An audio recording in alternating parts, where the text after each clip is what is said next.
Hi, Bella.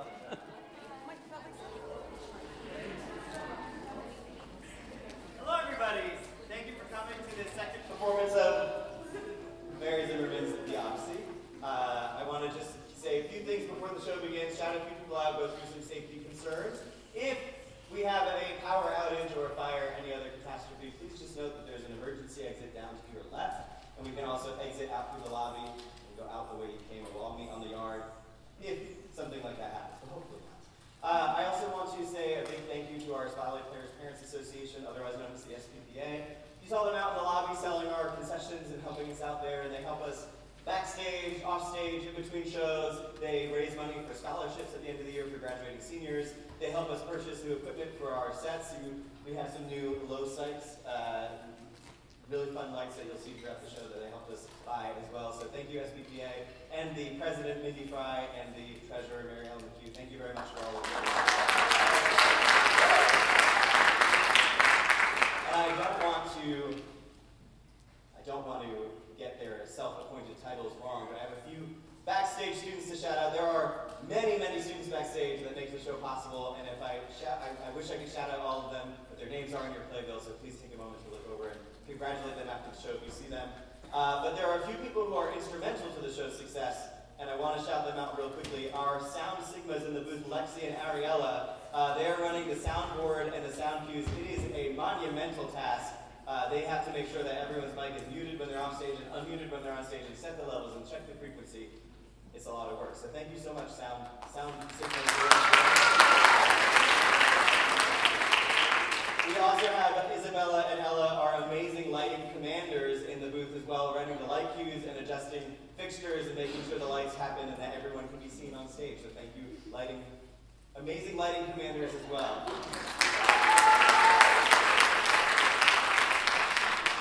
Before I shout out the last person, I remembered real quickly, could we just make sure that we turn our phones off before the show and while the show is happening?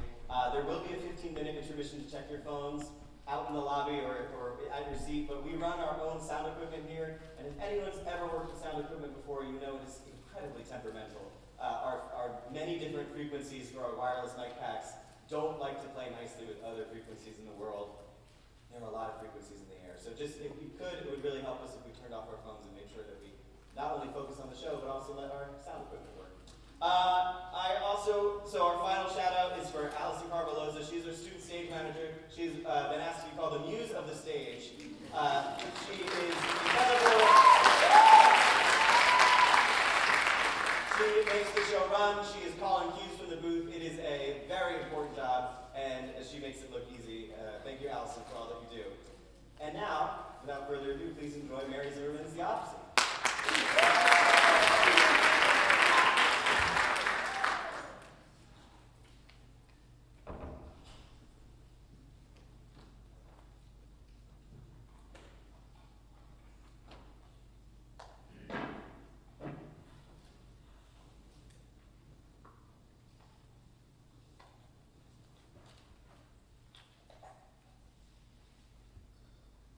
Sing in me, muse, and through me tell the story of that man skilled in all ways of contending.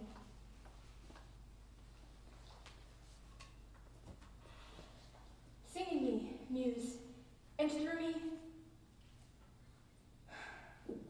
sing in me, muse, sing in me, muse, and through me tell the story of that man skilled in all ways of contending.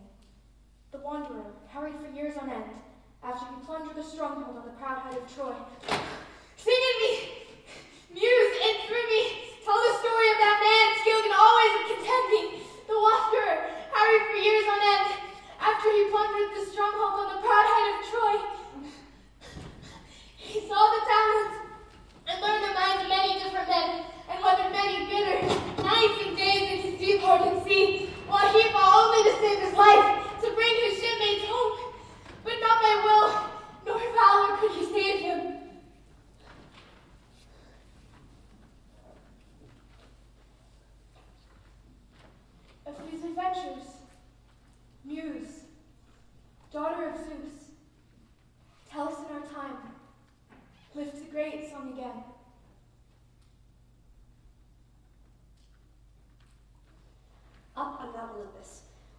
of the gods stands firm and unmoving forever, they say, not splattered with rain nor ever piled under the snow, but where the shining bright clouds stretch out below and the white light glances upon them. There, the gods are all at home. All but Poseidon, lord of the ocean, who's gone to visit the Ethiopians. Oh, Father Zeus! Oh, Majesty, listen to me now. My own heart is broken for Odysseus, the mastermind of war, so long a castaway upon a tiny island in the running sea. Calypso, the goddess there, will not let Odysseus go. She keeps coaxing him with her beguiling talk to turn his mind from Ithaca, while his only desire is to see his homeland once again. Are you not moved by this? Had you no pleasure from Odysseus when he fought at Troy? What do you hold against him now? My daughter, what strange remarks you make. Could I forget Odysseus?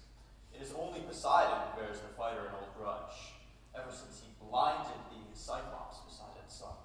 Naturally, the god, after the blinding, mind you, he doesn't kill the man, only befets him away from home. But come now. My brother has gone to Ethiopia. Let us take up the matter of Odysseus' return. My brother must relent, for being quarrelsome will get him nowhere. Oh, Majesty, oh, Father of us all, if it now please you, send the wayfinder, Hermes, across the sea to Calypso's island. Let him tell the nymph with the pretty braids that she must let Odysseus go. We must act soon. There is a wolf pack of suitors at Odysseus' door, harassing his wife Penelope for her hand, destroying his house, making wantons of his maids, and eating up his property. His son Telemachus can do nothing against them. That's no good. I'll go to Ithaca, stir up Telemachus, send him to the mainland, to Sparta, for news of his father. In this way, he may win his own renown about the world. An excellent plan. Farewell, my child. Athena bends to tie her beautiful sandals on, ambrosial, golden, that carry her over water or over endless land in the wings of the wind, and takes the great half of her spear in hand. She goes, in disguise, towards Ithaca, home of the lost Odysseus, where his son meets fatherless, and his wife, Penelope, is harassed by suitors for her hand.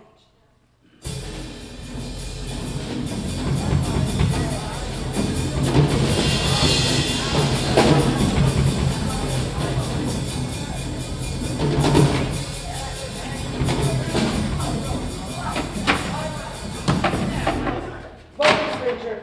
Welcome to my house. I am Telemachus. Young man, I've come. No, please, come in and sit before you tell me why you're here. Come this way.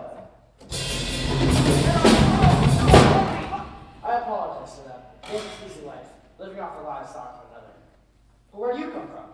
Did Ithaca new to you, or were you a guest here in the old days? My name is Igmalius. I'm the captain of a ship I've moored on a wild strip of coast nearby, under Wooded Mountain. You don't remember, but years back, my family and yours were friends. As for my sailing here, the tale was that Odysseus had come home. Therefore I came.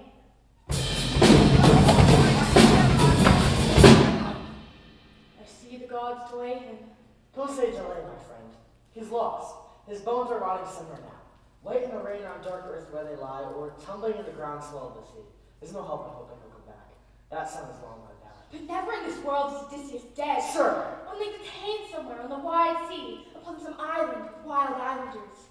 Savages they must be to hold him captive. Sir, rest assured you shall have hospitality. You need Listen it. to me, young man. Say what you think I will. I will forecast for you, for the gods will put a strong feeling in me.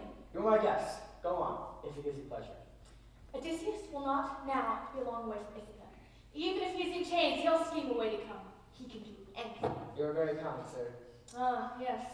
I can see you're Odysseus' boy. The way your head is shaped, your fine eyes, and your suspicions.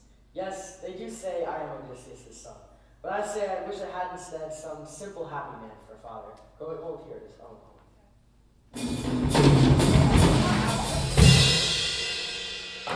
Who are these men? They seem so arrogant, making pigs of themselves in your father's house. A sensible man would blush to be among them. They are lords of all the other islands here courting my mother. Leaves our house as if it were a house to plunder. My mother hates them all. We don't dare turn home. We are too far outnumbered. Here is my forecast. They will destroy everything I have, and as soon as they can, they will kill me, and one of them will take my mother. Perhaps it is well Odysseus is delayed. His heart would break to hear you speak like this. He's It's gone, my friend.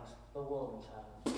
If I were you, I'd take steps to make these men disperse. Take steps, I have. At daybreak, call the islanders to assembly. The suitors must go scattering to their homes. And here's the course for you, if you agree. Get a sound ship afloat with 20 oars and go abroad for news of your lost father. Go ask King Menelaus and his wife, Helen of Troy. They are both now back at home. But I don't. If you should learn your father is alive and coming home, you could hold out another year.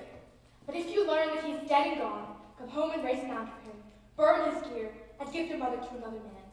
Then decide how to avenge yourself on all these, how you should kill them, outright or with guile. I don't know. Listen to me, Columbus! You cannot go on clinging to your childhood! You are not of an age to do that! Dear friend, I can see that you are splendid. Be brave as well, and men in times to come will speak of you respectfully. I thank you for your counsel, Menelaus. I do thank you. I must rejoin my ship. My crew grumbles when I keep them waiting. You must get back to sea, I know. But come have a hot bath and rest. Accept the gift. Please do not delay me, for I love the sea waves. God has been my guest. Odysseus sailed on the wide dark sea, in the shadowed heights of Troy. Bravest of men, most skilled of men, but now he'll come no more. Phoebus, I know you know some other songs of gods and heroes. Sing no more this bitter tale that wears my heart away. It opens in me again the wound of longing for the one incomparable, ever in my mind. Mother, why begrudge our own dear Phemios the joyous song, wherever her thought may lead? Poets are not to blame, but Zeus, because with fate he pleases to adventurous men. You must be brave, mother. Try to listen. Who is this speaking? Is this my son? I would have thought Odysseus had returned. Your voice is the very echo of his own. Dear Phoebus, Telemachus is right. Sing what you will, and I must learn to bear.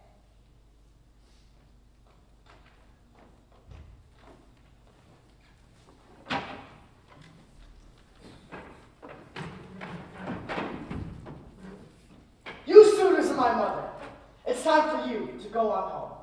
At daybreak, we shall sit down in assembly, and I shall tell you, take it as you will, you are to leave this hall, go feasting elsewhere, consume your own stores, turn and turn about, use one another's houses. If you choose to slaughter one man's livestock and pay nothing, by the eternal gods, you shall get what you deserve. Telemachus, no doubt the gods themselves are teaching you this high and mighty manner. Zeus forbid you should be king in Ithaca. Antinous, you may not like my answer, but I would happily be king. A king will be respected and his house will flourish. But if my father's dead, and the gods decree that someone else must come to power, then I still insist that I rule my own house. Telemachus, who knows who will be king in Ithaca? But by all means, keep your property and rule your house, and let no man against your will make havoc with your possessions. But now, my brave young friend, a question or two about that stranger. Where did your guest come from? Of what country? Had he some message of your father's coming, or business of his own? He left so quickly one hadn't the time to meet him, but he seemed a gentleman. You all know there is no hope for my father. I wouldn't trust a message if one came, nor would he profit my mother invites to tell our fortune. My guest was Menelaus, a family friend. So said Telemachus, though in his heart he knew his guest had been immortal.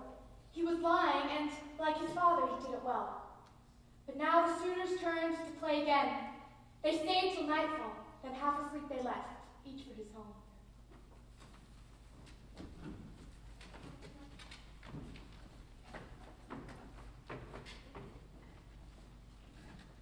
Ricky, before you nurse my father, I think you know him best of all.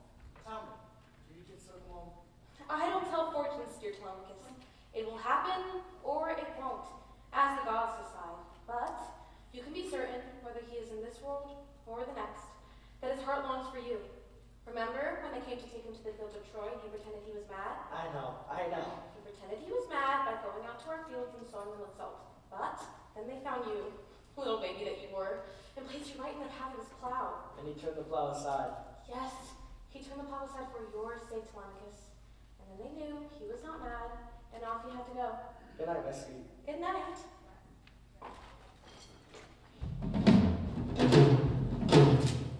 When primal dawn spread on the eastern sky her fingers of pink light, Odysseus' true son stood up, drew on his tunic, and left his room, a god's brilliance upon him. The criers' call sang out, and the men came streaming onto the assembly grounds. He entered, and Athena lavished on him a sunlit grace.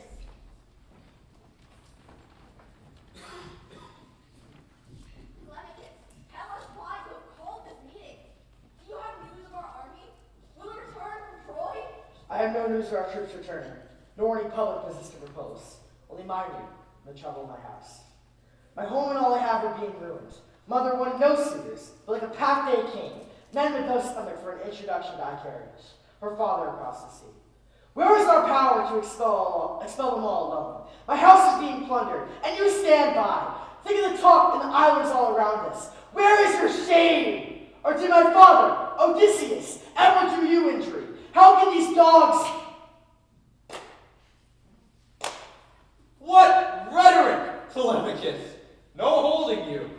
You want to shame us and humiliate us, yet you know the suitors are not to blame, but your own dear mother, the incomparable queen of cunning. For 3 years now, and soon it will be 4, she has been breaking the hearts of the Achaeans, holding out hope to all, answering to none. Wits like Penelope's never were before. History cannot show the like among the ringleted ladies of Achaea. Her lying tricks and stratagems have kept us off till now. She makes a name for herself, but you can feel the loss it means for you. Now here's the suitor's answer. Burn it in your mind. Dismiss your mother from the house, or make her marry the man her father names. Antinous, I will not cast my mother out. Find her dinner elsewhere. Now, Zeus, who views the wide world, sent a sign, launching a pair of eagles from the mountain. They wheeled above the assembly, tearing at each other, and their feathers floated down. Hear me, Ithacans. I am old enough to know a sign when I see one. And I said, all has come to pass for Odysseus, as I foretold when he set sail. He will come home. He even now is at hand. Enough, old woman! Go home and read omens to your children. There is bird life aplenty in the sunny air, not all of it significant. Here, let me interpret. Odysseus is dead, and I wish you were with him. Then we'd be spared these divinations.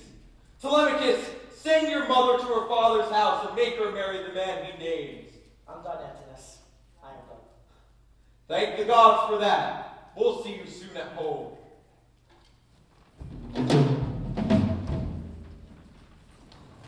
Good Lord Mentor, a word with you. I need to make a trip to Sparta to find out who's my father. Can you help me?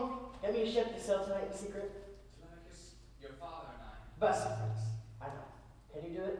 I believe Neoman is ship of war. Thank you, friend. Then I'm unable to make provisions. I'll meet you at midnight at the docks. Nurse, get a few two-handled traveling jugs filled with wine, the second best, and pour out barley into leather bags, 20 bushels worth. Now keep this to yourself. I'm off to Sparta to find out who's his father. Your child would ever put this in your head. Why do you want to go so far, and you are only darling? Think how, when you have turned your back, these men will plot to kill you. Take heart, nurse. There's a God behind this plan. You must swear to keep it from my mother until the 11th day, or 12th, or till she misses me, or hears I'm gone. She must not tear her love this given unto. The sun was sinking, and darkness fell. The gray-eyed one rode into town disguised as Telemachus, gathering sailors and begging of Neoman. She found the good Lord Mentor, cast him into forgetfulness, and took his form to meet Telemachus. Come, Captain, your ship is waiting. The sun rose on the flawless brimming sea into a sky all golden, and facing sunrise, the voyage would now lay off Lake Diamond. Here, they put in, furled sail, and beached the ship. Already they could see in the distance the incomparable palace of Menelaus and his lady Helen. Mentor, how can I do? How approach him? For a younger man to interrogate an older man seems so disrespectful. Telemachus, no shyness now. You came across the open sea for this. What should I say? Reason and heart will give you some words, and the gods will give you others, I guarantee. They are not indifferent to your life. Lord Menelaus, Lady Helen, 2 men are here, 2 strangers, though they appear nobly born. Shall we bring them in or send them on? Etienus, you were no idiot before. What happened? Could we have made it home from Troy if other men had not fed us and given us lodging? Bring them in.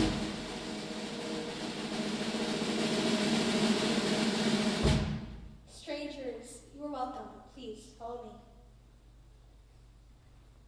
My friend, can you believe your eyes? All the bronze, golden frieze and silver, ivory. This is the way the court of Zeus must look. Young friend, no mortal can vie with Zeus. His home and all his treasures are forever.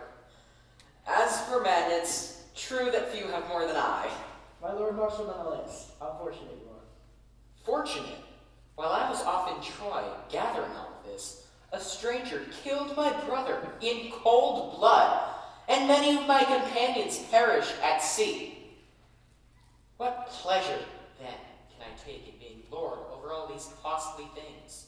My lord, shall I say what I think? Please, my lady Helen. Never anywhere have I seen so great a likeness. But it truly is strange.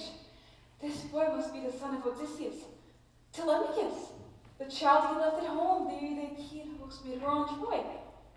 Daring all for the wanton that I was. This is that hero's son, as you surmise, and I am his old friend, Lord Mentor. Odysseus' son? In my house? I would know him anywhere. Do you remember, Lord, how Odysseus once beat himself, dressed in rags, and slid into the Trojan city to spy among his enemies? So changed he looked, and no one there remarked him. But I knew him, even as he was I knew him, and questioned him. How surely he put me off.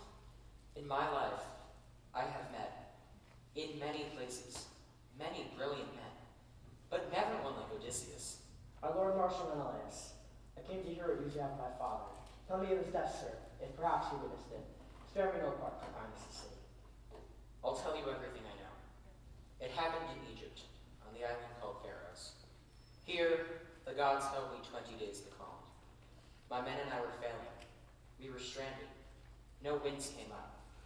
But then, a goddess intervened, Idothea, daughter of Proteus, the ancient of the sea. Sir, She said to me, are you a fool? Are you weak in the head? Or is it because you like to suffer that you allow yourself to be cooped up all this time on the island? to this I quickly answered, Let me assure you, goddess, whatever goddess you may be, I don't wish to linger here. How am I to make my voyage home? The island is haunted by the ancient of the sea. At noon each day he glides to shore and lies sleeping like a shepherd with his flock of seals. If you take him by surprise and hold him fast, he'll give you course and distance where he's sailing forward across the cold fish-breeding sea. I followed her instructions. I still recall the stench of those damned seals. I sprang upon him, but his tricks were not knocked out of him. He took the shape of a lion, then a serpent, a leopard, a great boar, then fire and water. I held on, and finally, exhausted, he resumed his shape. I asked why I was high and dry so long upon the island. You blundered. You should have paid honor to Zeus and the other gods, a proper sacrifice before embarking. You must travel the Nile once again and make these offerings. But then I asked, as the gods know all, What of my companions? Have they had safe return? What of Agamemnon, my brother, and Odysseus, my friend? He answered that my brother had been killed when he came home. I was devastated. I slumped upon the trampled sand and cried aloud. But even then I wished to hear, What of Odysseus? and the god answered, I saw him weeping on an island. He has no means of sailing home, but stares out at the barren sea, watching his sweet life drain away. Now, all the company grew sad to hear this tale. Then it entered Helen's mind to drop into the wine an anodyne, mild magic of forgetfulness. Whoever drank would be incapable of tears or sorrow all that night, though he should lose both mother and father or his child. They drifted off, pulled by the swelling tide of sleep, deep into the mansion, and there lay down under purple rugs and the glistening stars.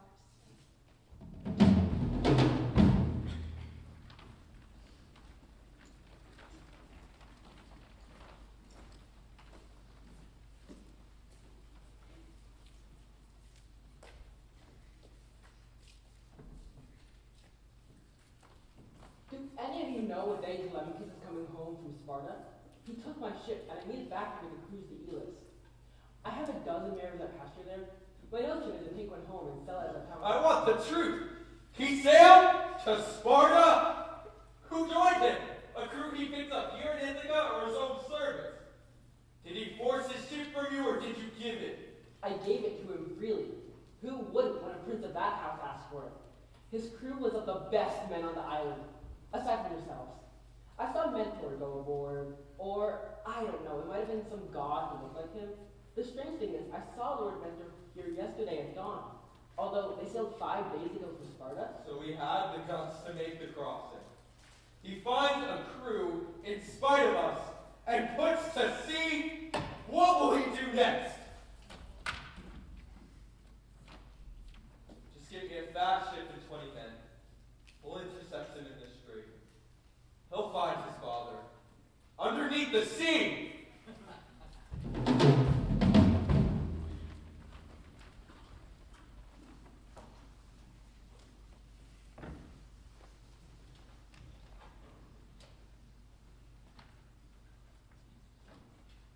Why has my child left me? He had no need to go off on the broad back of the sea. What was he thinking? Why did he go? Must he too be lost and forgotten? Perhaps a god moved him. Who knows? Or his own heart sent him to Sparta. But if I had seen that longing in his eyes, he should have stayed with me. For all his longings, stayed or left me dead in the great hall. You knew the hour he took the black ship off to sea. Why didn't you wake me? Sweet mistress, have my throat cut without mercy. Would that bring him back? He made me swear a great oath to tell you nothing until 12 days went by, or till you heard of it yourself. He was afraid you'd tear your skin in lamentation. Come, it's in the hands of the gods, and Telemachus believes he has one by his side. Here, lie down now. Sleep.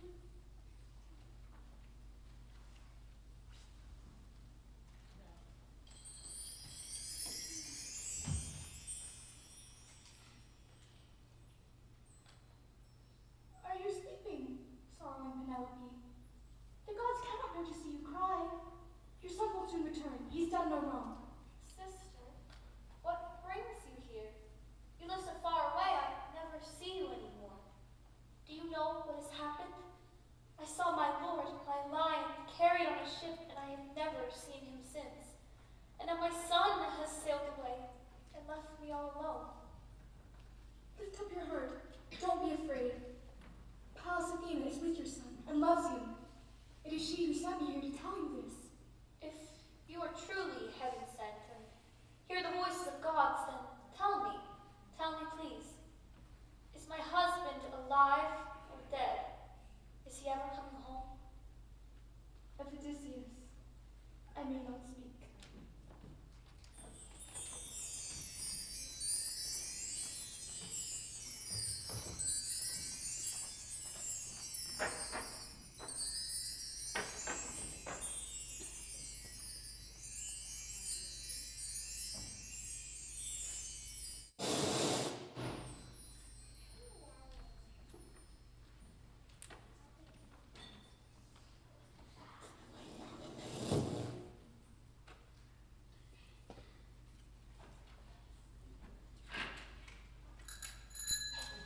Hermes! What brings you here? You hardly ever come. Come inside and say what's on your mind. And if I can, I'll help you. I was sent. You'd think I'd come otherwise. Who would come over all that water if someone did make it? It was unending. Not a single city on the way. No mortals make sacrifices. Nothing to do. When Zeus makes up his mind. Zeus! What does he want with me? He says you have some man here left over from Troy. 10 years ago, he did something to a friend Poseidon, and there's been trouble ever since. Now it seems that Athena wants him home, and Zeus agrees. You have to let him go and give him transport. What monsters you are! Excuse me? You gods who live up in the sky. You can't bear to see a goddess sleeping with a man, even if she lives in the middle of the ocean with no one else for company. You're pretty slack to yourself with earthy girls. But when it comes to us, Ellipso. so radiant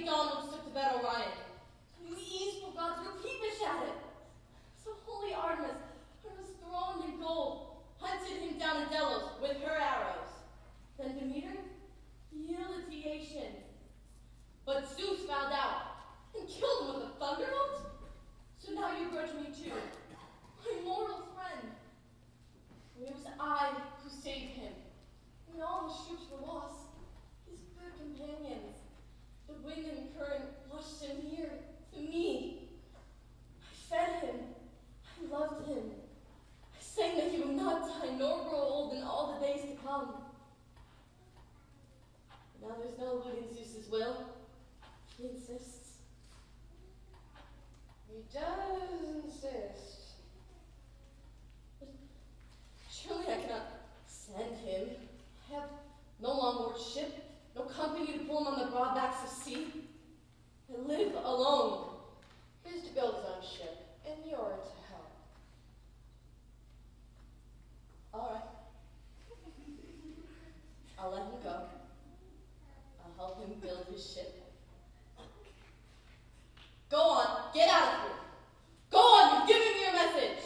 Go on! Send him off at once, Calypso, and show more grace in your obedience, or he might get annoyed and punish you. Ah! Farewell, winged giant slayer.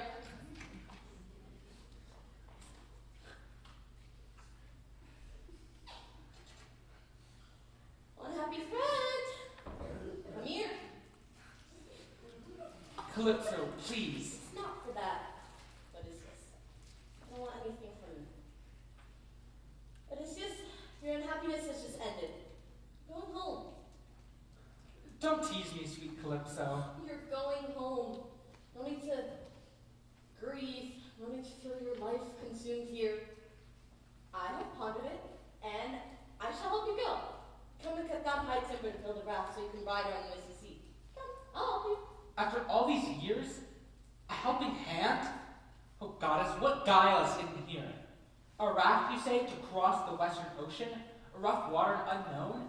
Seaworthy ships that go in God's wind will never cross it. I take no raft if you grudge me out to sea. Or, if I do, you will be first to break oath to work no more enchantment to my harm. What a dog you are to think of such a thing. My witness then be earth and sky, and the dripping sticks I swear by. I have no further spells to work against you. Come, Odyssey, my heart is not a piece of stone.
Days and nights. This is sail on the open sea without incident. But on the 18th, the dark shoreline of Phaeacia appeared. Poseidon, storming home over the mountains of Asia, saw him, grew sullen, and said, Here's a pretty cruise. So I only had to go to Ethiopia for the gods to change their mind about that man. Still, I can give him a rough ride-in, and will. The sky began to darken, and it began to rain.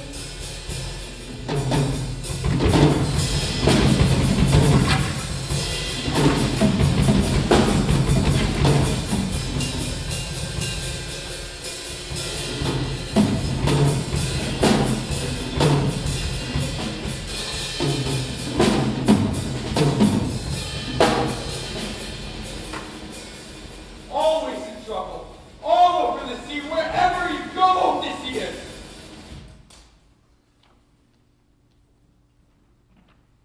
Sleep well, Odysseus. You are safe ashore in the land of the Phaeacians.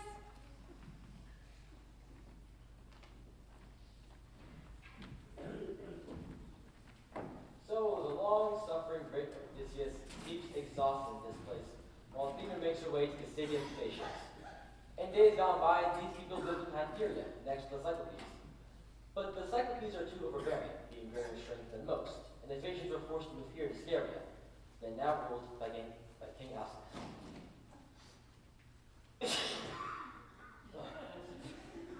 It is to this king's house Athena goes. Full of plans to get Odysseus home. She finds a painted bedchamber where a young girl lies fast asleep. This is the daughter of Alcinous, the Princess Nausicaa. On either side, looking like the Graces, her companions are sleeping with her. Wake up! Wake up, Nausicaa! Look at your clothes and linen! How can you let everything get so dirty and still call yourself your mother's daughter? Leaving your clothes uncared for, Nausicaa, when you need a whole store of marriage linen, and soon you need a wedding dress. And here you are with dirty clothes. Let's go washing by the river. Go ask your father if you can. Go on. Dear Papa, I must take all our things and get them washed at the river pools. Our linen is all soiled. And you should wear fresh clothing. Going to council with the counselors in the first night of the realm. Everything's lying about all dirty. Remember your 5 sons at home, that though 2 are married, we still have 3 bachelors, and they must have laundered clothes each time they go dancing.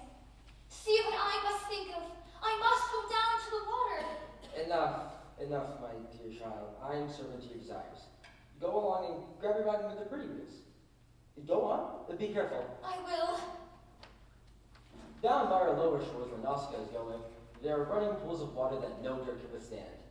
And when the young girls go down there, do you know how they wash their clothes? They dance on them. Down by the seashore, the sunny seaside, we come a washing for the future bride. She is the highest, she will delight us. She's got the best charm, she's got the brightest arms. Come on to me, girl. You know you got them whirling. Come on with me. Hey, soon there'll be a wedding day. Let's go, she told me. Come on now, hold me. Soon there'll be a wedding day. Soon there'll be a wedding day. Here he comes. Oh, Nausicaa, Alas, what country have I come to now? Ah, what is this shrill echo in my ears? As if some girls were shrieking? The two of them both thought. Human Or divine. Odysseus seemed somewhat, Like a god. but also like. A drowned cat. Mistress, please, are you a goddess or a girl? If you're a goddess, you must be Artemis, you have such grace in playing. But if you're a girl, how blessed your father and your gentle mother. How lucky your brothers, how their eyes must brim with tears each time they see their wondrous child go dancing. I've been on the sea for 19 days, and yet... Hush, stranger. It's clear to me you have no evil in you. You've come to the land of the Phaeacians, and I myself am Nausicaa, daughter of our king Alcinous. While you're here, of course, we'll give you everything. Stop, my maids, why are you running away? How can you take this poor man for an enemy?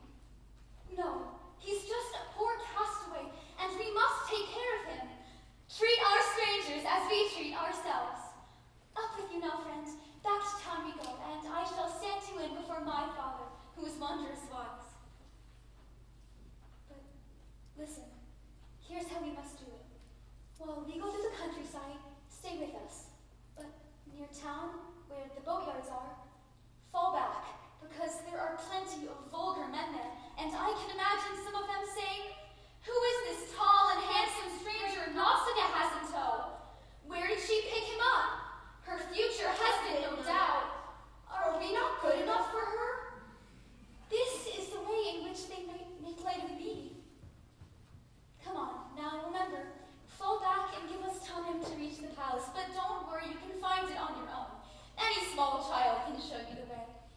And when you meet my mother and father, don't be afraid. Remember, a cheerful man does best in any enterprise. And so Odysseus goes with the laundry and the wagon and the girls toward the Phaeacian city.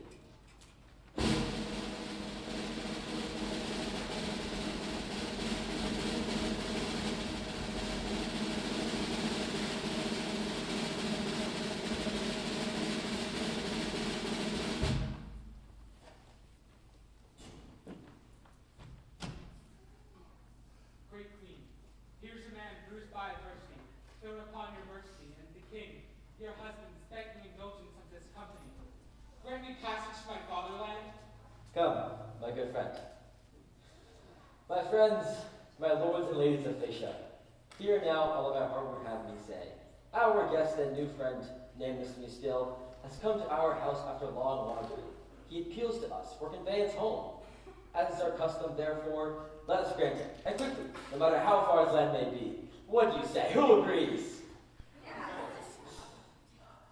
My friends, how lucky we are. The gods have blessed us with a guest, one to entertain and to serve. Or who knows? Perhaps the god himself. Alcinous, you may set your mind at rest. A most unlikely god am I, being all of earth and moral nature. I can tell you a long tale of sorrow, but all I wish is to be fed, to rest, and to be taken home. You're right. May I ask you, stranger, just one question? Yes, anything. Where, friend, did you get those clothes? I've been on the sea for 22 days. When I washed up on your shore, I fell asleep. But when I woke up, I saw your daughter playing with her maids. I begged her for assistance, and she kindly gave me clothes from the laundry and directions how to find you. Nausicaa, is this how I have raised you? Your good judgment tells me not to have brought him home directly and to have shown him the way. Why did you make him come alone? Oh, my lord, you should not blame the princess. She did tell me to come with her all the way, but I would not. I felt ashamed beside her. All of us on this earth are sometimes plagued with doubts. Of course, how could I? Well, we'll do it then. Get a black ship afloat across the noble ocean and pick our fastest sailor. Draft a crew from among our younger men who've made their name at sea. Loop oars well into your dolphins, lads, and leave the ship and come straight back. Back to Chesterfield. I suppose that we should have competitions now, so that when our guest is home among his friends, he might tell them what champions we are at. Javelin, foot racing, boxing, and wrestling. Who will compete? Name off. Tide racer, bowling, Sternman, blue water, future, seatbelts, running weight, Borderly. series. All children have seaside names. Ready? Go!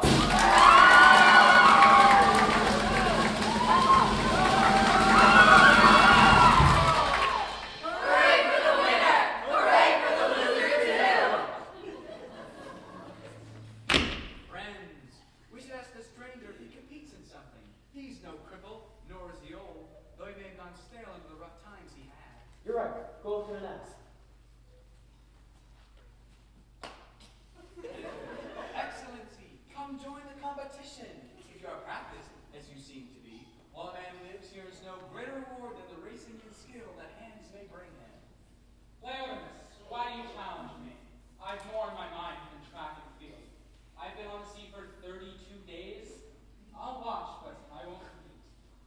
The reason being, as I see it, friend, you've never learned to sport and have no skill in the contest of fighting men. You must have been the skipper of some tramp that crawled from port to port looking for gold. That was an ugly speech, friend. It's a shame the gods don't give out more than one gift at a time.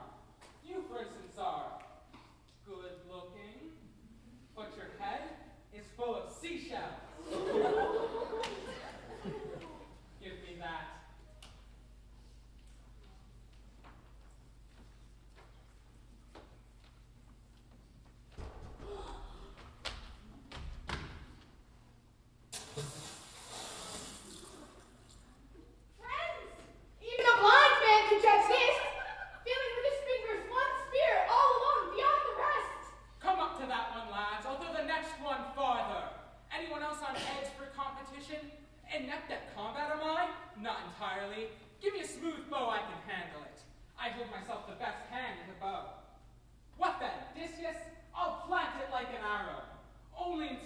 I'm afraid I may be beat by someone. After 47 days at sea, my legs are weak. Who's next? Who's next? Friend, we take no exception to what you say. For this man has angered and affronted you here at our peaceful games. You have a sense of prowess that is in you, and it is clear no man of sense would ever try it down. But listen to me now. Here what matters to us. When you are home with your wife and children beside you, and you talk terms to the patients, tell them this. We are fine at boxing and wrestling, and we are first-rate runners and seamen. But for all our days, the things in which we take the most delight are feasting, music, the grace of dancing choirs, having hot baths, clean linen, and our beds. Let us all go back to the palace and present our guests with some gifts. Perhaps a piece of cloth, or some jewel, or a bar of gold. Then we shall have some supper and entertainment. Now everyone was filled with joy. Alcimus led the way, and all went after, up to the palace. They ate and drank until hunger and thirst were put aside. But all grew still when someone new entered the great hall. Who is this? This is our singer, Timonius. She knows the good of life and evil, but she who gave her sweetness also made her blind. Where is the muse leading you, Timonius? Let us hear. Tonight, my lord, I feel from my heart songs of the Achaeans, Troy, and above all, of Odysseus. Sing only this for me. Sing this well, and I shall at once say before the world, that is by the grace of heaven we hear song, and music is the flower of life.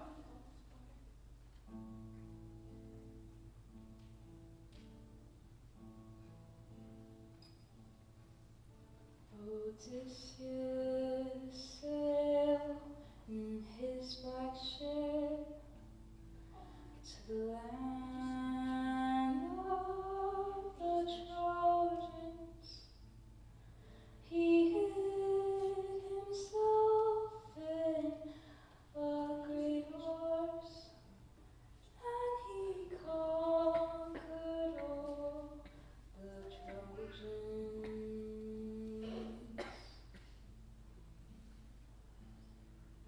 20 years he's not seen his home, and Penelope lies there waiting. How many years shall he wander on? How many nights shall we waiting? Hear me, lords and captains of Phaeacia. Let this singing stop. It isn't pleasing everybody. Dear guests, since our book began, you haven't left off weeping. Now you must not be secretive any longer. Come, in fairness, tell us your name. Tell us your native land. We need sailing directions for our ships, you know. Listen to me. I once heard my father say that Poseidon holds it against us that our deep-sea ships travel so fast and light upon the waves. He said someday, one of our cutters, homeward bound over the cloudy sea, after being passage to a wayfarer, would be wrecked by the gods, and a range of hills thrown around our city. But even this old wreck, terrible as it is, has not forced us from our custom. So you see, nothing you can say could dissuade us. We will take you home. What shall I say first? What shall I keep until the end? The gods have tried me in 1,000 ways. I'm Laertes' son, Odysseus. My home is on the peaked sea mark of Ithaca, a rocky isle but good for a boy's training. I shall never see a place more dear, though I've been detained in the smooth caves of Calypso and in the halls of Circe the Enchantress. Where shall a man find sweetness to surpass his own home and parents? In far lands he shall not, though he find a house of gold. But what of my sailing after Troy? The wind that carried west from Ilion brought me to his Mars, on the far shore, a strong point on the coast of the Cicones. We stormed that place, killed the men who fought. Plundered, we took equal shares to all. On the spot I told them, back and quickly, out to sea again. My men were mutinous, fools on stores of wine. Sheep after sheep butchered by the surf, and they kept on feasting. While fugitives went inland, calling to arms the main forces of the Cicones. embarked on our ship, holding the beach, although so far outnumbered. But one by one we gave way. 6 benches were left empty on each ship that evening as we pulled away from death. And with us we bore a new grief to see. Our precious lives we had, but not our friends. We put up our masts and let the wind take over. But as we came around the land, the current took us out to sea. For 9 days we drifted. Upon the 10th, we came to the land of the lotus eaters. Men who drowse all day on that flower. They have no will to do a person harm, but those who taste this honey plant will forget mother, child, and home, and wish to stay forever in the pleasure of the flower. Not knowing this, I set my men off to explore. But late that day, they fell into the lotus eaters.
I drove these men, wailing, back to the ship, and called out to the rest, all hands on board, come, clear the bench. Finally to their places by the row-locks. My oarsmen dipped their oars in the surf, and we moved out again. After 3 days of hard rowing, it seemed we had drifted into a cloud upon the sea. We could barely see our bows in the dense fog around us. No lookout, no one saw the islands dead ahead. We found ourselves in the shallows, keels grazing the shore. We disembarked with a low bristle's throat, not knowing then that we had come to the land of the cyclones. Captain, the men are all asleep. I'll take first watch. Now, cyclones are giant clouds without a law to bless them. They neither reap nor sow by hand. They have no meetings, no consultations, and they dwell alone in lonely caves. And each has but one great eye in the middle of his forehead. I did not know this then. Old shipmates, friends, let's explore this land, find out who the neighbors are. For they may be wild savages and lawless, or hospitable and God-fearing men. Bring wine for an offering. Odysseus gave this last command because in his bones he knew some towering proof would be upon them soon. All outward power, a wild man, ignorant of civility.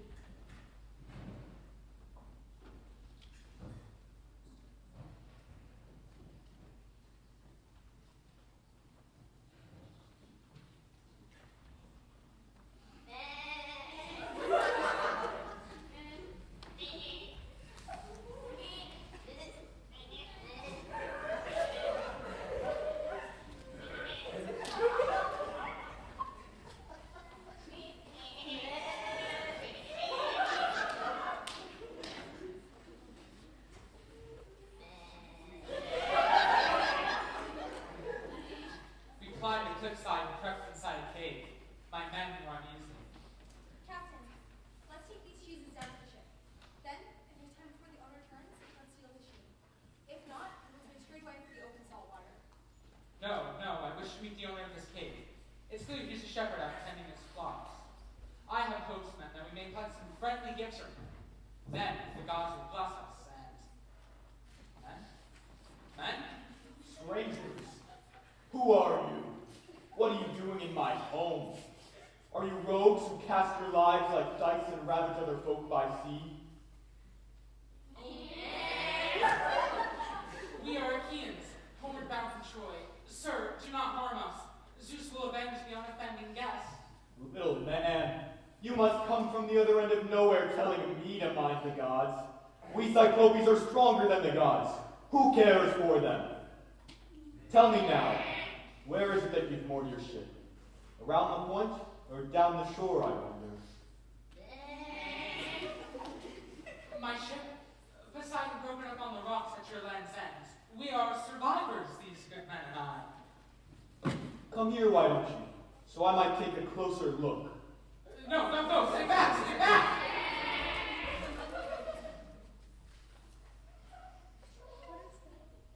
You Achaeans make a fine meal. With that, the Cyclops drew a boulder in front of the cave's mouth and fell asleep. Odysseus! Now's your chance. Take your spear and stab him. Don't you understand? If we kill him now, we'll never leave this place. All of us together can never push that boulder aside.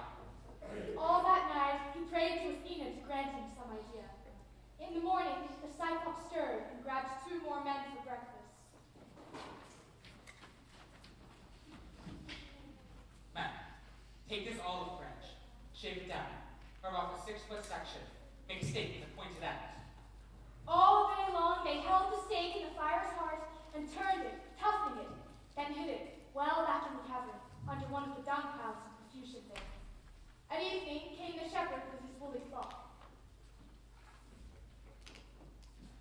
Cyclops, try some wine. Here's some liquor to wash down your scraps of men. Taste it and see the kind of drink we carry under our flags. I meant it for an offering if you would help us home. Give me another, thank you kindly. Tell me, how are you called? I'll make a gift will please you. Cyclops, you ask my honorable name? Remember your gift to me and I shall tell you. My name is Nobody. Nobody. Mother, father, friends, everyone calls me Nobody. Nobody. Here's your gift. I'll eat you last after all your friends. Men, now's our chance. May the gods help us. Forward they sprinted, lifted the olive branch, and rammed it deep into his crater eye. Iron at last was seared. The pierced ball hissed, and the roots puffed. Cyclopes, help me, help! What ails you, Polyphemus? Why do you cry so sore this starry night, depriving us of sleep? Has a robber come to steal your sheep? Has someone come to kill you or ruin you? Nobody's tricked me. Nobody's ruined me. Well, if nobody has played you foul there in your lonely bed, you must be sick. But nobody. Sickness comes from Zeus and can't be helped. Pray to your father, Lord Poseidon. Odysseus was filled with laughter to see how like charm the trick it works. What now, Odysseus? We can't go past him. What do we do? What? You think that idiot can defeat me? I have another trick. Death sits there huge, but my wits are greater. Odysseus took the woolly sheep from their pens and tied them together in groups of 3. Then underneath each group, he secured 2 men. Poor little sheep, go on to the lush green pastures. Blinded, sick with pain, the master stroked each fleecy back and let it pass. He never felt the men below. Their fingers fell deep into sheepskin ringlets for an iron grip. At last, my ram, the leader, came, weighted by wool and me with my meditations. Sweet cousin Ram, why lag behind the rest in the night cave? You never linger so, but graze before them all, and go afar to crop sweet grass and make your stately way along the streams. Why now so far behind? Could you be breathing over your master's eye? That carrion rogue and his accursed companions burned it out when they conquered all my wits with wine. No one will get out alive, I swear. Oh, had you brain and voice to tell me where they may be now, dodging all my fury, bashed by this hand and bashed on this rock wall, his brains would strew across the floor. For the outrage, nobody worked on me.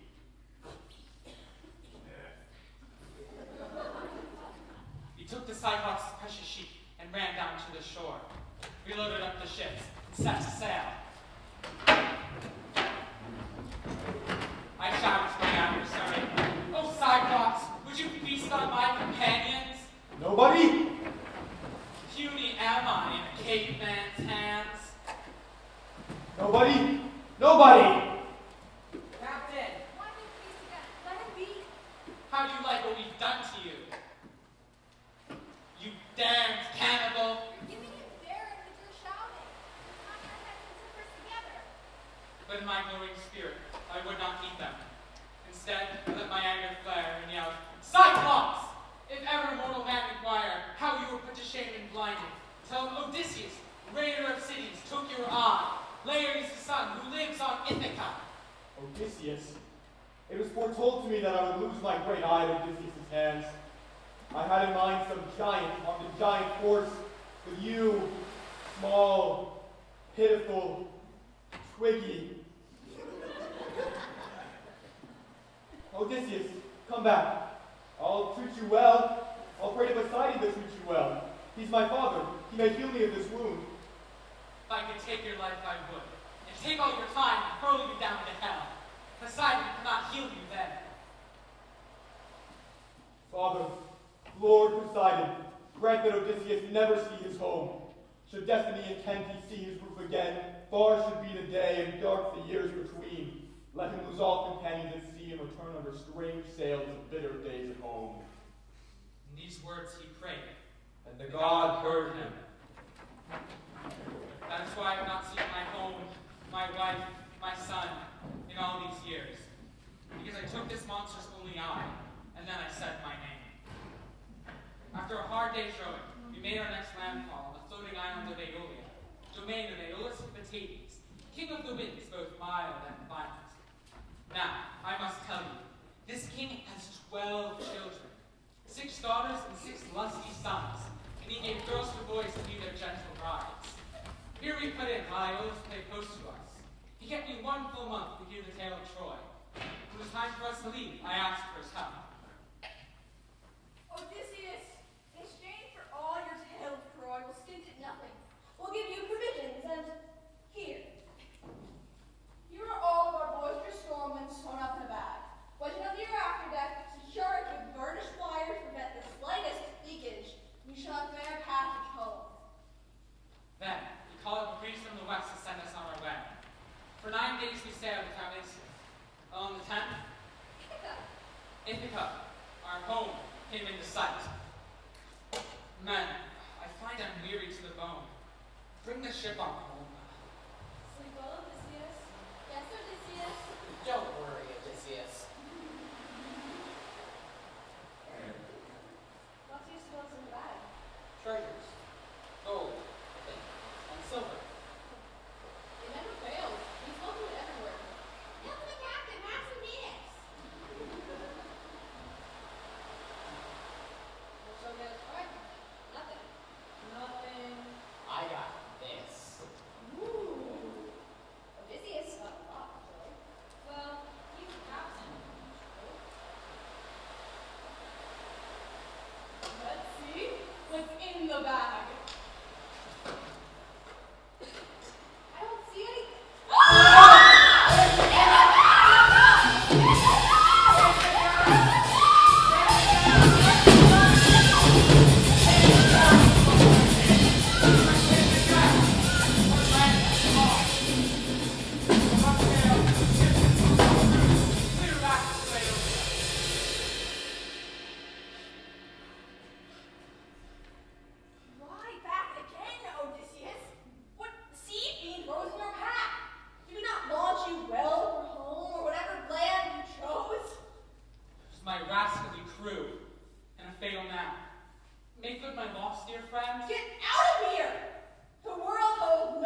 drove me from that place, grown as I would, and comfortless we went to sea again. No wind to help us on our way. At last we made landfall on the island of Ayaya. Some god must have driven us in, for we came into a cove without a sound. I climbed a rocky point and saw wisps of smoke coming from a woodland hall. I sent half my men to explore, but late that day, only one returned. Odysseus! Glory of commanders! Our friends are lost! Gone! Speak, Eurylochus, what happened? We went up to the forest where you sent us, and so we found a palace and glade, a marvelous stone house on open ground. In the entrance lay wolves and mountain lions, animals of all kinds, but none attacked. Oh, it was strange, I tell you. They fawned on us with their mighty paws, or switched their long tails like hounds who look up when their master calls, or lie beneath the table. What then? There was a woman inside. She called to us. Welcome, dear strangers, sailors by your looks. Come in, poor tired men. They didn't. They did? They followed her like sheep. Only I was afraid and hid out by the entrance. Oh, you big, sad, poor, tired men. What hard work rowing those big ships. That must be so hard. Yeah, it is. How would you do it? All day long. Drink up. Thank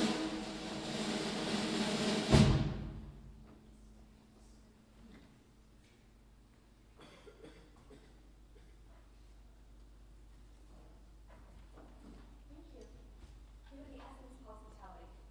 Even your animals are kind. They seem almost.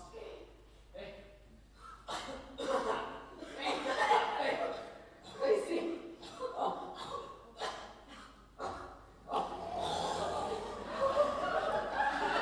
What's that? What's that you're trying to say? Speak up, dear. What's the matter? Cat got your tongue? Suet! I waited outside for hours, but only swine filled the yard. Take me back the way you came. Oh, not back there! Oh, my lord! Oh, leave me here! By heaven, rest here then, Eurylochus. But let me go. I see nothing for it but to go. I turned and left him to find this little witch, but Hermes met me with his golden wand. Odysseus, what do you think you're doing? Wandering all alone on this strange island. Your men will turn to pigs in Circe's house, and you will be too if you don't listen. What should I do? Her charm is in her golden framing wine. Take this, it's an antidote. When she sees you are impervious to her spell, she'll want to go to bed. I advise you to do it.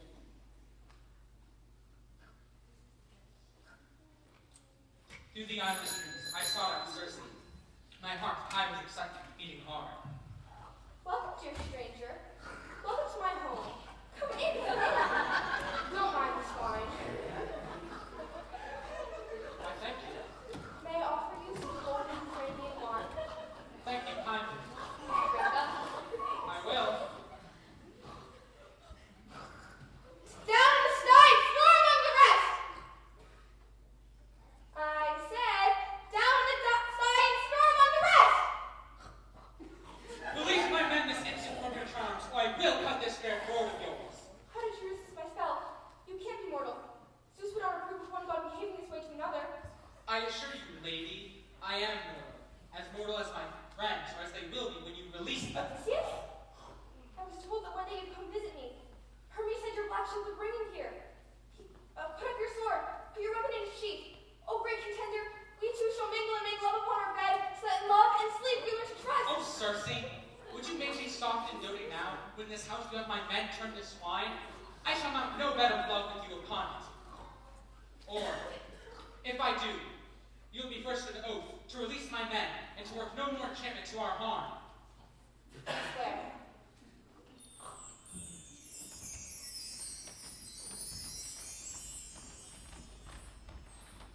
Son of Laertes, master mariner, enough of weeping fits. Your cruel wandering is all you ever think of, never joy after so many blows. Stay here and rest, Odysseus. I could not help consent. So day by day we lingered until the year grew fat. When, in the pause of summer, my men summoned me and said, Captain, shake off this trance and think of home. Son of Laertes, master mariner, you shall not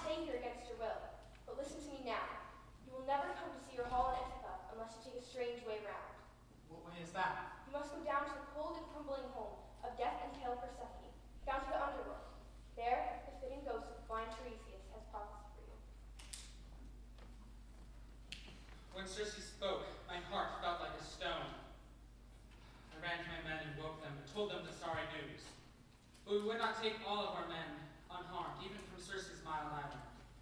Among them all, the youngest was Elpenor. No mainstay in the fight, or very clever. And this one, having climbed on Circe's roof to taste the cool night, fell asleep with wine. Waked by our morning voices, he started up, but missed his footing on the long, steep backward ladder. He fell the height, headlong. His ghost fled to the darkness. But I was outside, walking with my friends. Odysseus, why have you stopped? You seem so grieved. Tell us, did you in truth go down to the underworld? And whom did you meet among the dead? Alcinous, Lord in admiration of men. There's a time for storytelling and there's a time for rest. Forgive me, dear Odysseus. We will resume after we have rested. So, the good Odysseus, after all his troubles, sleeps in the echoing portico, while Alcinous lies down for the night with Arete, who makes and shares his bed.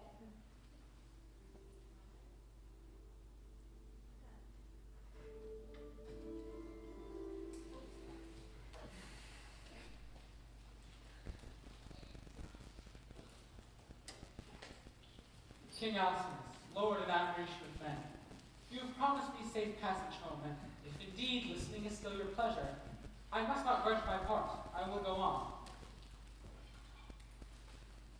We launched our ship on the fathomless, unresting sea. By night, we ran toward the ocean's edge, past the men of winter, hidden in mystic cloud.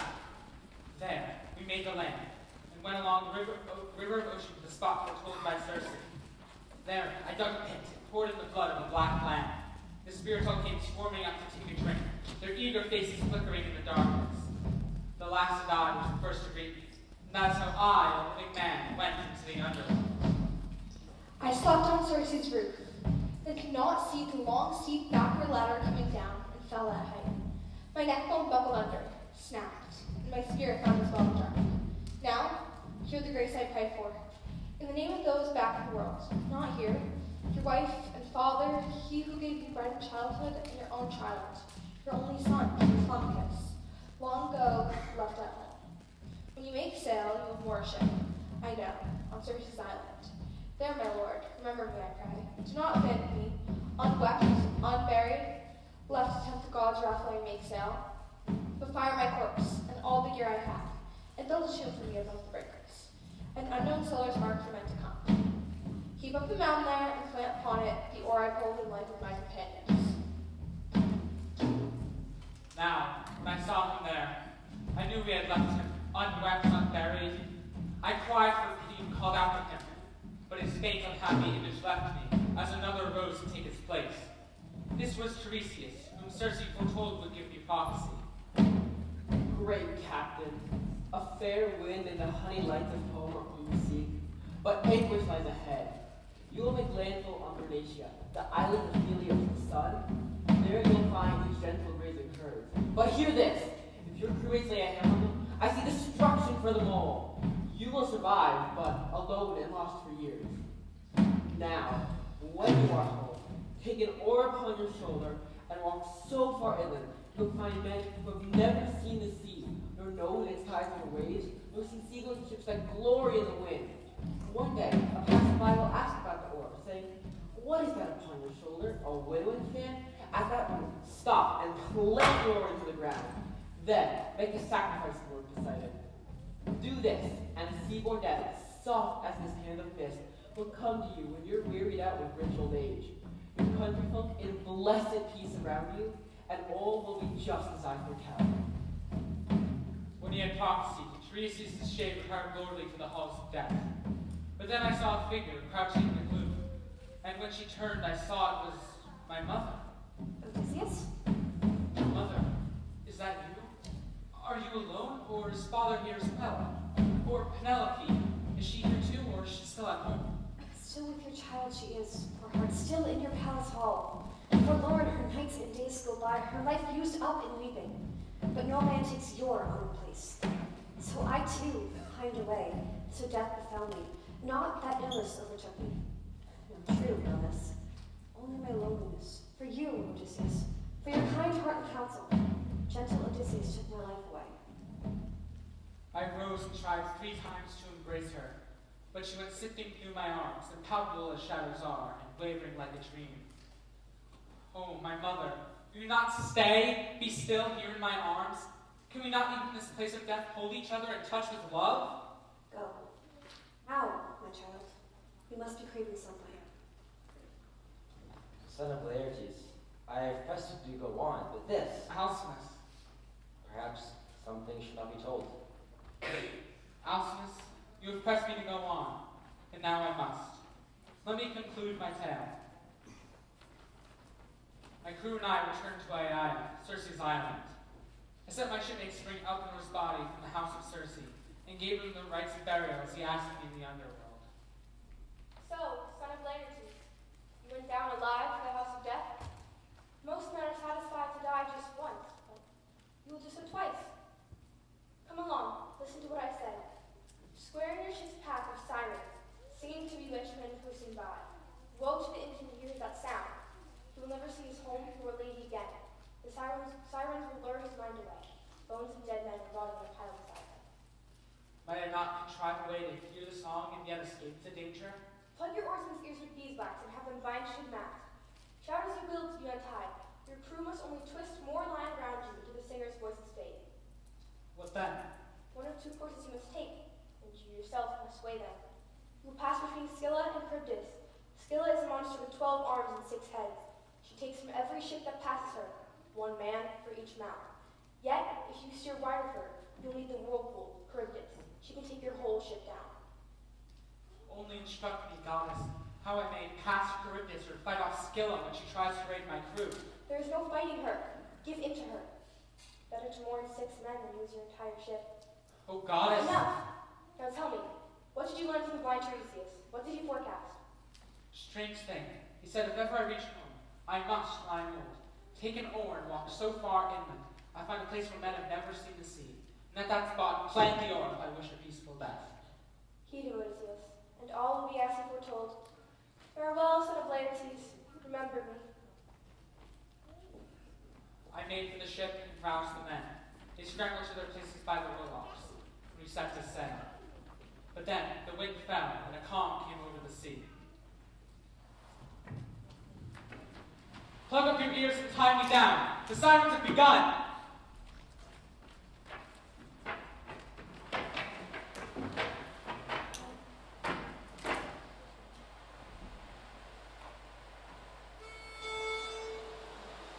Everything you do is so important. Oh, you big, big, sad, poor, tired, tired men. You big, sad, poor, tired, tired men. Oh, you big,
faithful company rowed past the sirens until they dropped under the rim of the sea, and their voices dwindled away.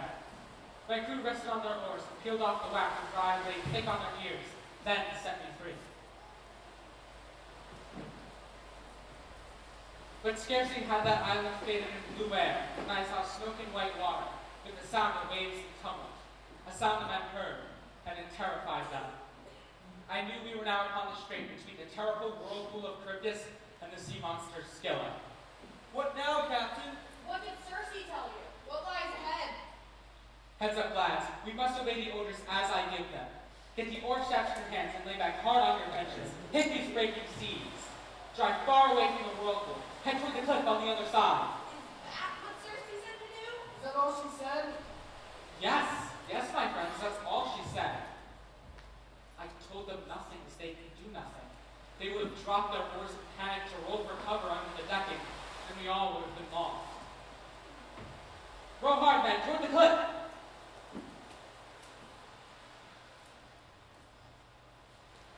Captain, speak to me. Tell me something now to calm me down. My heart is clamoring. I don't know why. Captain, help me. Speak to me. Look ahead, Paramedes. Look there, my friend. Is this worse than when the Cyclops penned us in his cave? What power he had, how huge he was. But didn't I keep my nerve and use my wits to save you then? Look ahead. Look ahead. Look ahead.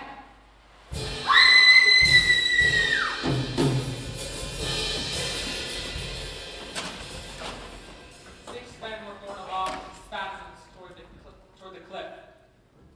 Terrible pity ran through me, the worst I ever suffered, questing the strange passes of the sea.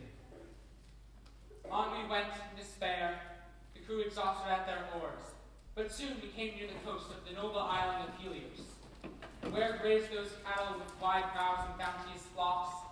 From the black ship far still at sea, I could hear the lowing of the cattle winding home, and sheep bleating, and heard too in my heart the words of blind Theseus and Circe, who forbade me the island of Helios. Shipmates, grieving and weary though you are, listen. I had forewarning we must shun this island of the sun. Pull away then, and put the land astern. Are you flesh and blood, Odysseus, to endure more than a man? God, look at you. Iron is what you're made of. Here we all are, half dead with rowing. Falling asleep at the oars. And you say no ground, no firm earth where we can make a supper. No, you say pull out to sea and night upon us. But in storms can rise at night and swamp ships without a trace. Same as before. Wandering now we must. See, I am alone, outmatched. That this whole company swear to me a great oath. Any herd of cattle or flock of sheep we find shall go unharmed. Do you swear? Yes, Captain. All hands ashore. We meant to stay the night, but Poseidon had not forgotten me. He turned the sea to the last. Not one beast to trouble that green marrow. We could not launch, so for a month we lingered where we never should have come. Day in, day out, we burnt on that island. Our food and wine were gone. The men began to roam the wild shores. Lean days wore their bellies thin. Men, I must go to the interior, pray to the gods in solitude, offer sacrifice.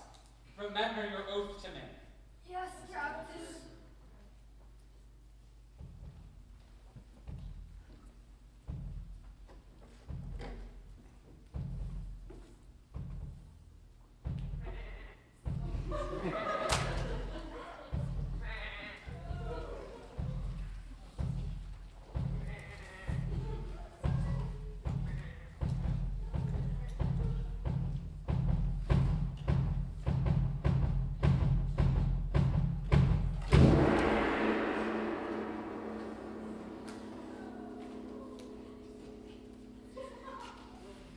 When I came down the seaward path, the savory odors of burnt fat eddied around me. Grief took hold of me. The silken herd was dead. The gods made strange signs appear. Cowhides began to crawl. Beef, both raw and roasted, load as though alive upon the spits. All the gales had ceased. We launched into the sea. We held our course, but briefly. Then the squall struck, winding from the west with gale force. With crack on crack of thunder, Zeus let fly close against the ship. A direct hit. And all the men were flung into the waves. No more seafaring homeward for these, no sweet day of return. The god had turned his face from them. I clambered onto a single timber, and all that night I drifted. Sure enough, in the sunrise, I lay up still a mountain incurved steep. Where the whirlpool drank the tide, a billow tossed me, and I sprang for a great fig tree, catching on like a bat under a bough. And how long, with what desire, I waited, till, at the twilight hour, the long pole at last reared from the sea. Now I let go, with hands and feet, plunging straight into the foam and pulled astride. I drifted 9 days before I made shore upon Calypso's island. She received me, loved me. 8 years she kept me as her heart's delight. But in my heart I never gave consent. At last she released me, and the currents brought me here to you. Odysseus, however painful all the past, you'll have to clear sailing now. You came under my tall roof begging for passage home. It is our joy now to grant it. Now here, sir, before you go, you must accept our gift so that you have some small things to remind you of patience. Great queen, thank you and farewell. Be blessed through all your days until death comes on you. Live in felicity. Come, Captain. Your ship is waiting. Farewell, Odysseus. In your land, remember me, who met and saved you. It's worth your thought. Daughter of great Alcinous, Nausicaa, may Zeus grant me daybreak again in my own country. But there in all my days until I die, may I invoke you as I would a goddess, princess to whom I owe my life. The ship pulled out. The sailors caught the sea as one man. Hour after hour they flew across the waters. But now slumber, soft and deep, weighed on the wanderer's eyes. When dawn came, the ship made landfall on Ithaca, with Odysseus fast asleep.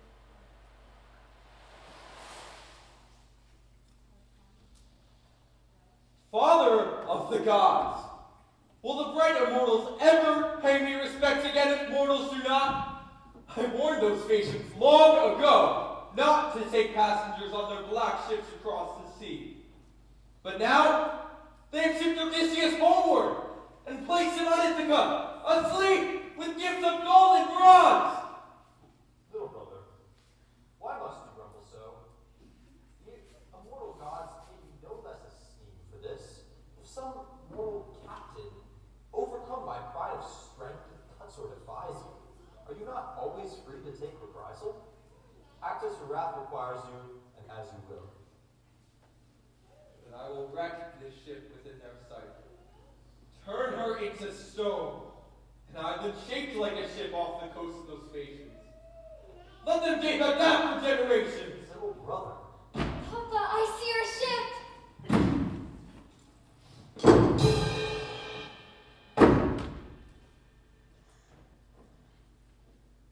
The present doom upon the ship, on me, my father prophesied in the olden time.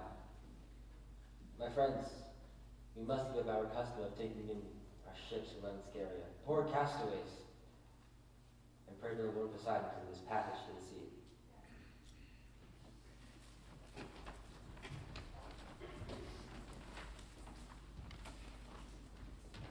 When he awoke, the landscape was strange, unearthly strange, to the good Odysseus.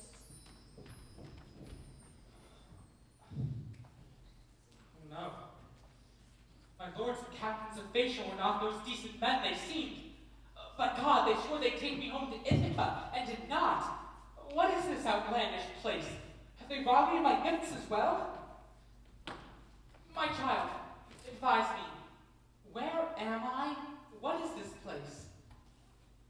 Stranger, you must come from the other end of nowhere, else you are a great idiot having to ask what place this is. Child, please. No one would use this ground for training horses. It is too broken, has no breadth of meadow. But there is nothing poor about the soil. If you could just The yield of grain is wondrous, and wine too, with drenching rains and dewfall. If you could There's just good pasture for oxen, and water all year long in the cattle ponds. For these blessings, friend, Ithaca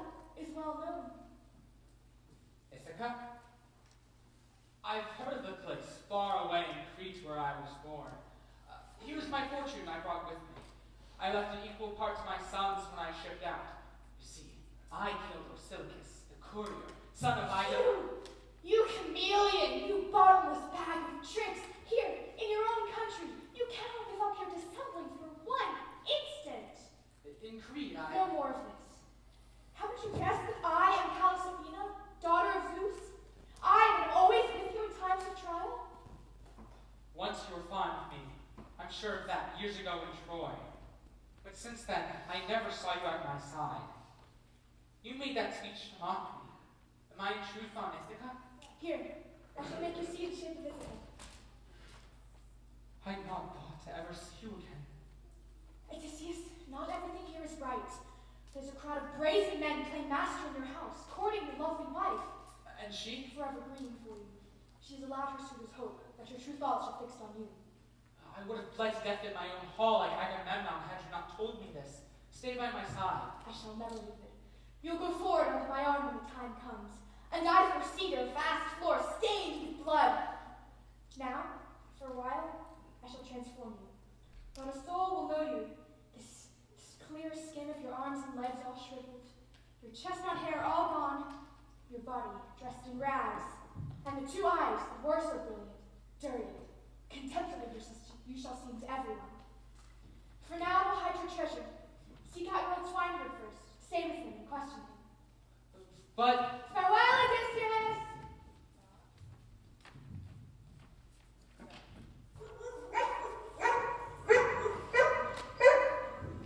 Oh, you could have got torn up there, man.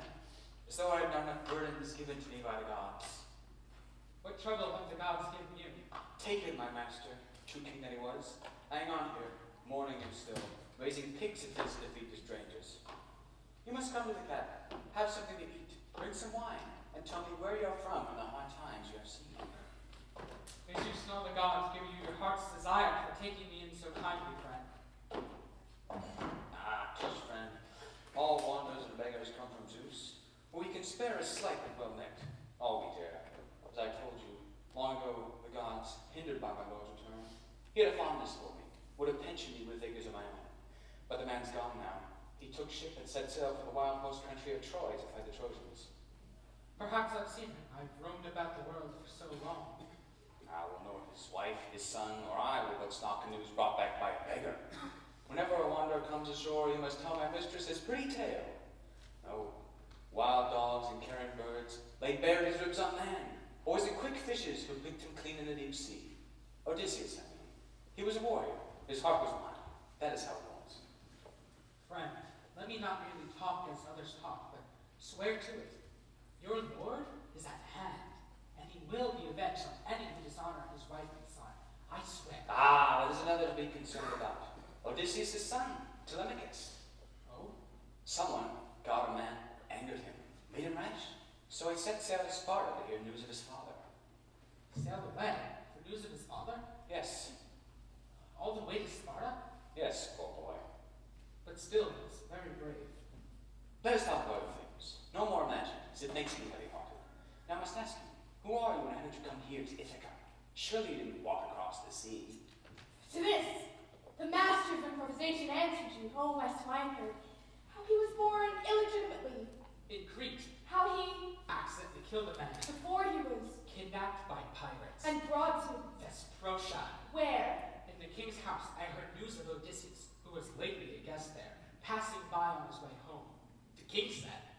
And Odysseus went on as evening fell to describe how the Thesprotians robbed him as he was going home and threw him overboard, and how he swam to Ithaca. Ah, poor drifter. You make me sad with the hard times you've seen in your hard life.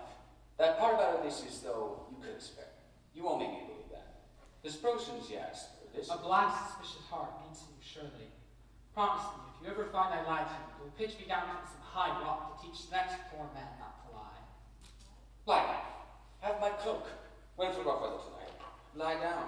I think I will stay outside with the swine. Now, night came on, rough with no moon. Honey asleep took Odysseus in her arms. But Athena, ever sleepless, flew to his son to guide him home with metal eggs. Thus they sailed from Sparta, past Cruni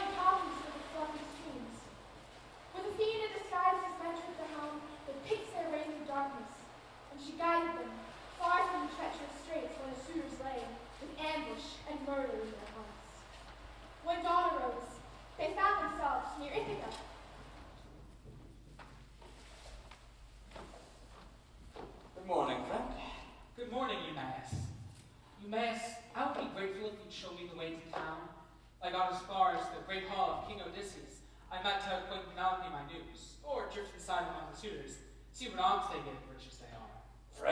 Friend, how could you let this fantasy take hold of you? You're playing with your life and nothing less if you feel drawn to be with that company. Reckless, violent, and famous for it beyond the rim of heaven. Take the ship around the point of town. Leave me here to walk inland as Lord Master advised. Later this evening, after looking at my farms, I'll join you in the city. Farewell. Thanks, I hear footsteps. Ah, Telemachus, you made it back. Come in, dear John, and let me feast my eyes. I'm with you now, Eumaeus. See, I've come because I wanted to see you first, to hear from you if mother stayed at home. Telemachus, your mother is not married, and she will never remarry. Now come inside. Oh, keep your seat, friend. I'm sure you can set the ground. So, Eumaeus, what's your friend's home port? I doubt he made it walking on the sea. Ah, his home is Crete, but he's been knocked about the world. Just before, he broke off a shipload of Thesprotians to reach my hut. I place him in your hands. He desires your protection. Eumaeus, my protection? The idea cuts me to the heart. It's impossible for them to stay among the suitors. They might injure me, and how could I bear that? Kind prince, it may be fitting for me to speak a word. These fellows riding roughshod over you in your own house, admirable as you are, how is it possible? Are you resigned to being fled? Are the townsmen stirred up against you? No, there is no rancor in the town against me. But the suitors are too many, too powerful, and united in their cause. Eumaeus, could you go down at once to tell the Lady Penelope that I am back? Don't let any of the suitors here. They have minds to be quiet. Send Euryclea on the quiet after town. Euryclea? My father serves. Might as well. She's still alive? Oh, yes. Then hurry back. I'll be back before nightfall.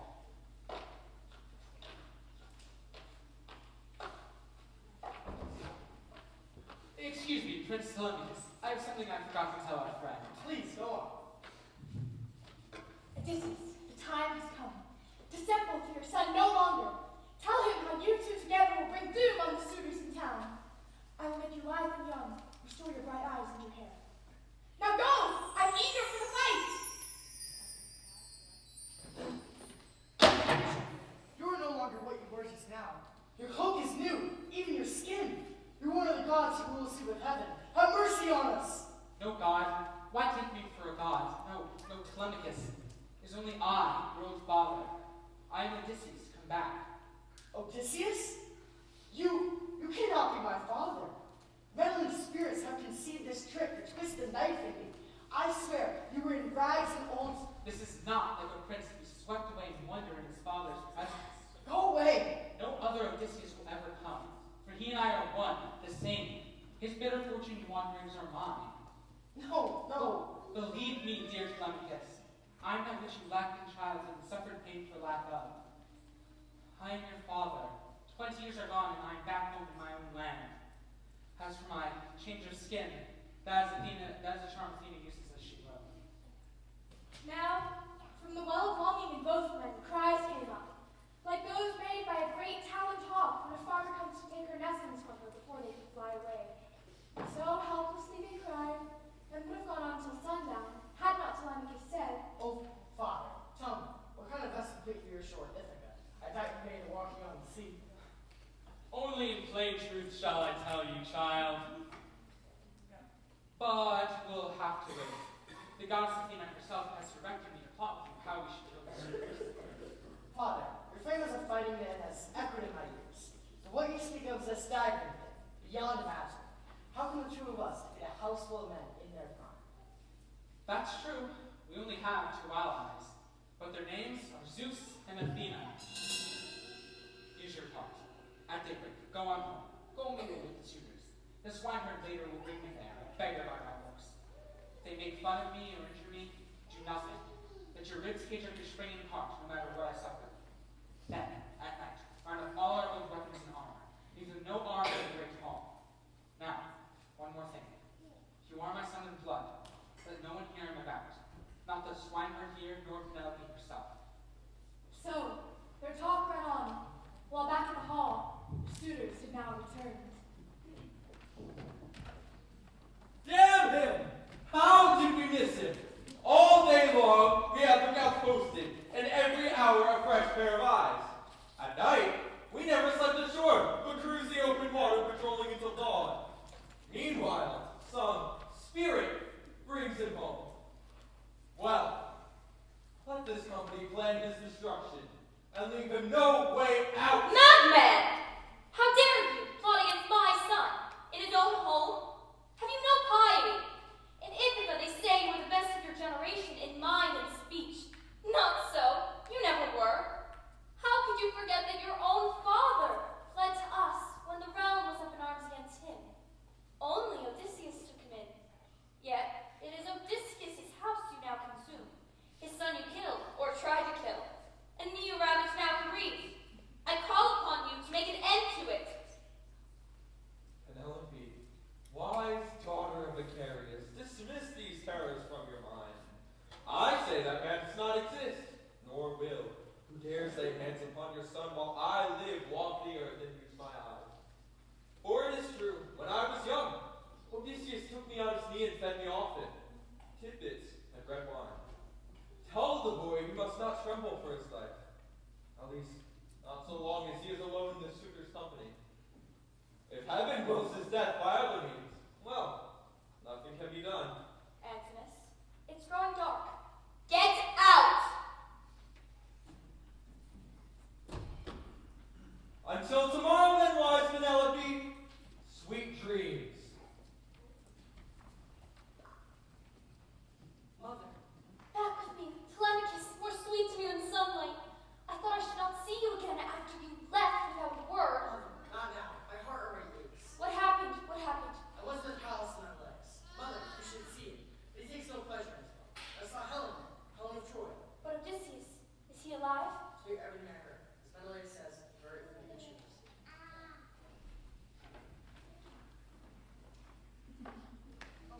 Here's Odysseus' hall. I brought you here. My prince commanded, the gods alone know why. But I must ask you one more time. Wouldn't you rather go back to your country and have me make a farmhand of you? Thank you, Eumaeus, but I'm curious to see the place. Please lead the way. Look at that. One scurvy type leading another. The gods come off every time. Hey, Splendour, where are you taking your new pig? How many doorposts does he rub his back on whining for garbage? What courtly ways you have! What manners! Why not without true law return, he will teach you how to speak. Odysseus is dead. He died at sea. Calm yourself, Eumaeus. It's useful. Lead the way. As he spoke, an old dog, lying near, lifted up his ears, pricked up his ears and lifted up his muzzle.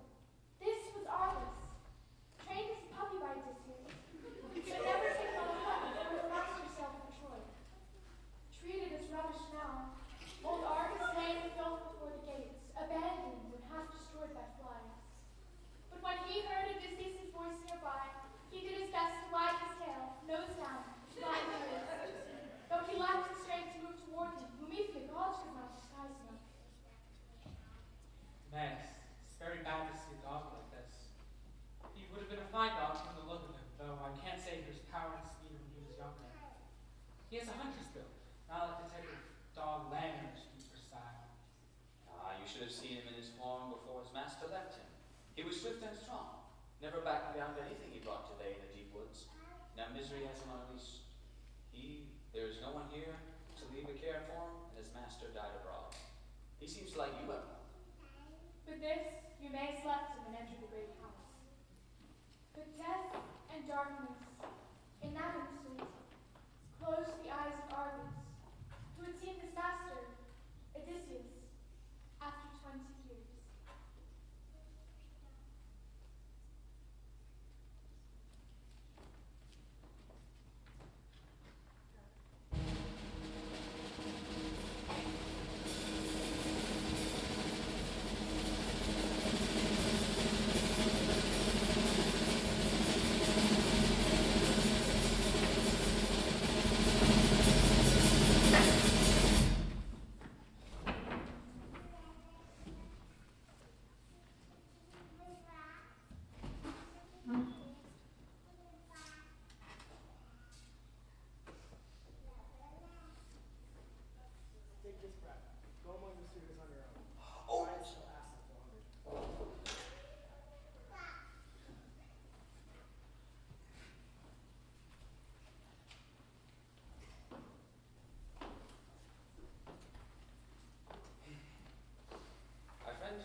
that you approach the suitors and try.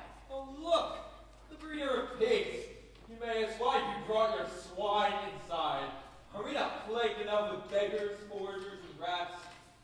You find the company too slow in eating up your lord's estate, so you bring this scarecrow in!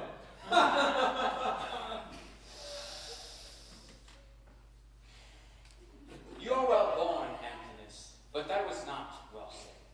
You are a hard man. You always have been. Hard on Odysseus' people and on me, but... Peace there, Eumaeus. Don't answer this man.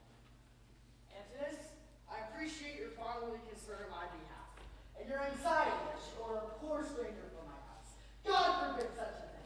No, I call you to give, and spare your qualms as to my mother's loss and mine. You have no such idea in your head. Telemachus, you let your tongue and temper run away with you. If every man gave as much as I should like to, that man would be kept for months. Kept out of sight.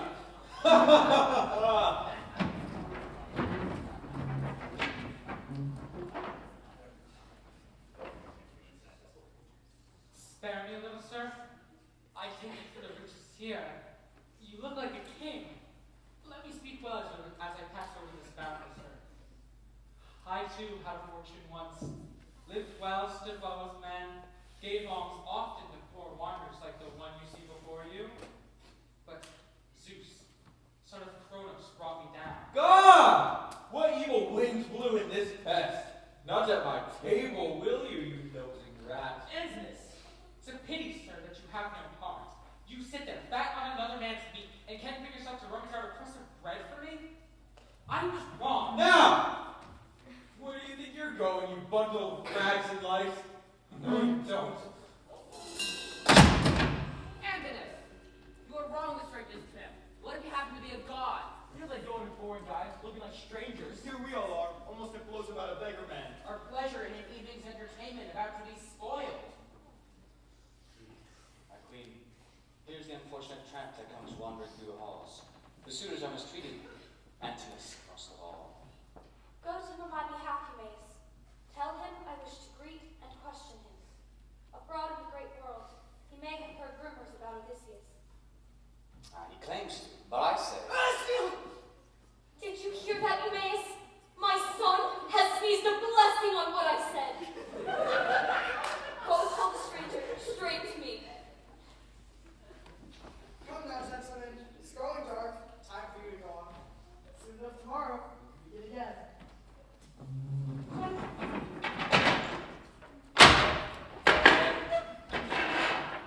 Our queen would like to hear your tale.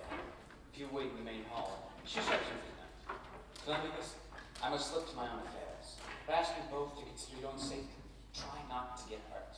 Where should I, Eumaeus? Nurse, shut the women in their quarters while I shift father's armor back to the inner rooms. I want them shielded because you're out this smoke. It is time, child. You took an interest in such things. Good evening, sir. Go on now. Go on! Oh, Father, one of the gods of heaven is in this palace, as though the way the walls and roof beams are all glowing, as though lit by a fire blazing near. Be still. Keep still about it, but remember. Now, round up all our old weapons and armor. Then, off to bed. Your mother will be down soon. Till tomorrow, then. Ah, stranger. Are you still here? So late at night. So creepy.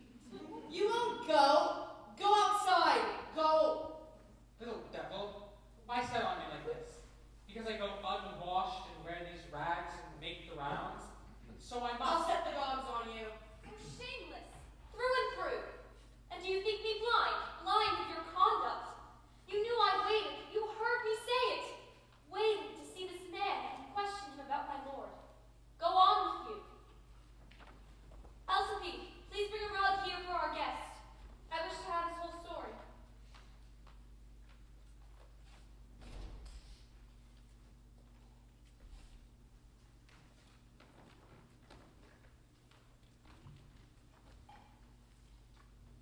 Sir, do you tell fortunes? I'm afraid, kind lady, that I do not have that art. Do you tell lies? I have in my life sometimes made up stories. I would not do so to you now. Would I offend you if I make so bold as to ask you directly who you are and where you come from? Of what country and what parents were you born? My lady, never a man in the wide world should have a fault to find with you. Let it suffice to ask me of other matters. Not my blood, my homeland. My heart is sore, but I must not be found sitting here in another's house in tears. Ah, stranger, as to your praises of me, my looks, my face, my carriage were destroyed when my husband crossed the sea to Troy. If he returned, if he were here to care for me, then I might be what you claim. But heaven sent me grief instead. These suitors you see around the hall consume this house, all while pressing me to marry. But how have you kept them all? At first, tricks served my turn to draw the time out. I had a happy thought to set up weaving a close-grained web in my big loom in the hall. That day I said, "Young men, my suitors, now my lord is dead.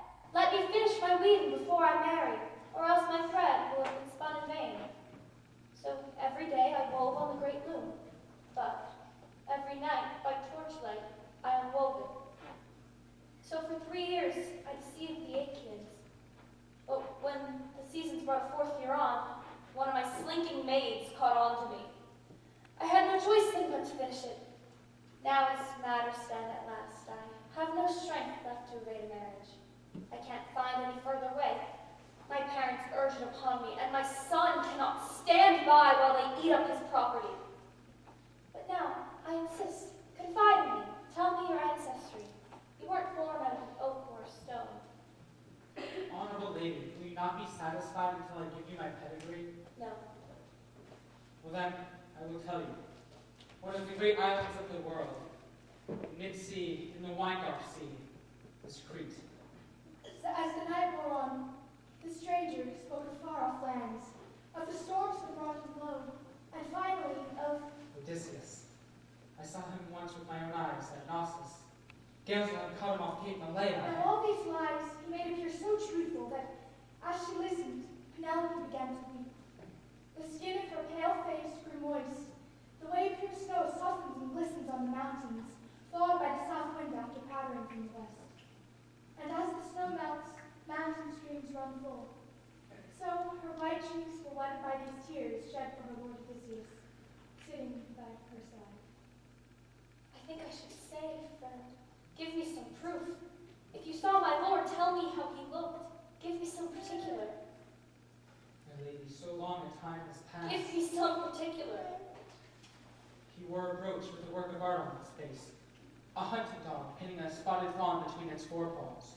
With my own hands I pinned that brooch on him. Now I suppose it lies beneath the sea. Dear lady, that may be. It may. But know that if it does, he still holds his image in his mind. It is not lost. My lord is dead. Listen. Weep no more and listen. I have a thing to tell you, something true. I heard but lately of your lord's return. Heard that he's alive among Thesprotians in their green lands amassing fortune.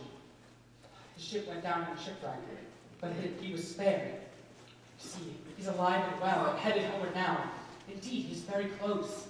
Ah, stranger, if what you say could ever happen. But my heart tells me what must be. Odysseus will not come to me. No ship will be prepared for you. We have no master quick to receive and furnish out a guest as Lord Odysseus was. Or did I dream him? Come, friend, I will prepare a bath for you. No, I have no longing for a foot bath. Euryclea, please prepare a foot bath for our friend. Dear guests, no foreign man so sympathetic ever came to my house. No guest so likable.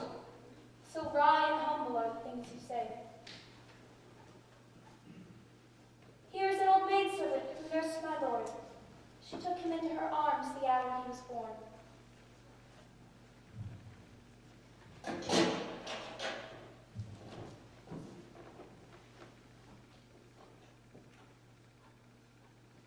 I must tell you, my heart within me stirs. Strangers have come here many through the years, but no one ever came, I swear, who seems so like Odysseus in body, voice, limbs, as you do. That is what they say. All who have seen the two of us remark how like we are, as you yourself have. Odysseus, watch out! The scar! Your scar! What's this? Nurse,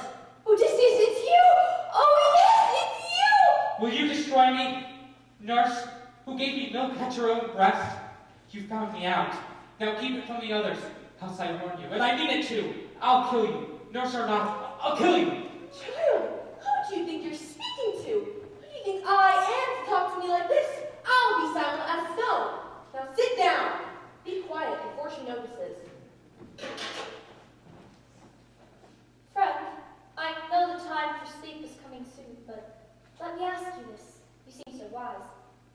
Shall I stay beside my son and honor my lord's bed? Or had I best join fortunes with a suitor?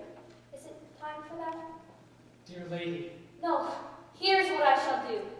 Tomorrow I shall decree a contest for the day. We have 12 accents. It is time my lord could line them up, all 12 at intervals, like a ship driven. Then he'd back away, a long way off, and whip an arrow through. Now, I'll impose this trial on the suitors.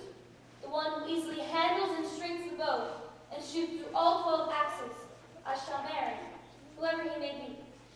Then live my last sunless, my first love's beautiful brimming house. I'll remember it, though I dream it only. My lady, this is an excellent plan. Let there be no postponement of the trial. Odysseus will be here long before any of those boys can stretch or string that bow. If you were willing to sit with me and comfort me, my friend, no tide of sleep could ever close my eyes, but mortals cannot go forever sleepless. Upstairs I go then, to my single bed, my sighing bed. You can stretch out on the bare floor, else command a bed. So she went up to her chamber, softly lit, accompanied by Eurycleus, and the house reclined. But Odysseus could not sleep. He rocked himself, rolling from side to side, as a cook turns a sausage, casting about to see how he alone could defeat his enemies. Why so wakeful? Here's your home, there lies your lady, and your son is here, as fine as one could wish. Goddess, I am one man. How can I defeat so many? What touching faith! Another man will trust some villainous mortal with no brains more than you trust me. How can I Sleep, Odysseus.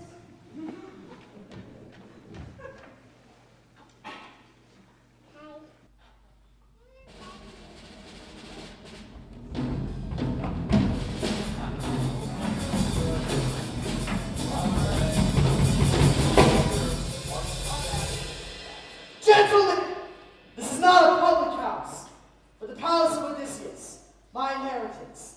Today we treat my home and my guests well. If not, Of course we will, Telemachus. Here, let me give our guests a bath.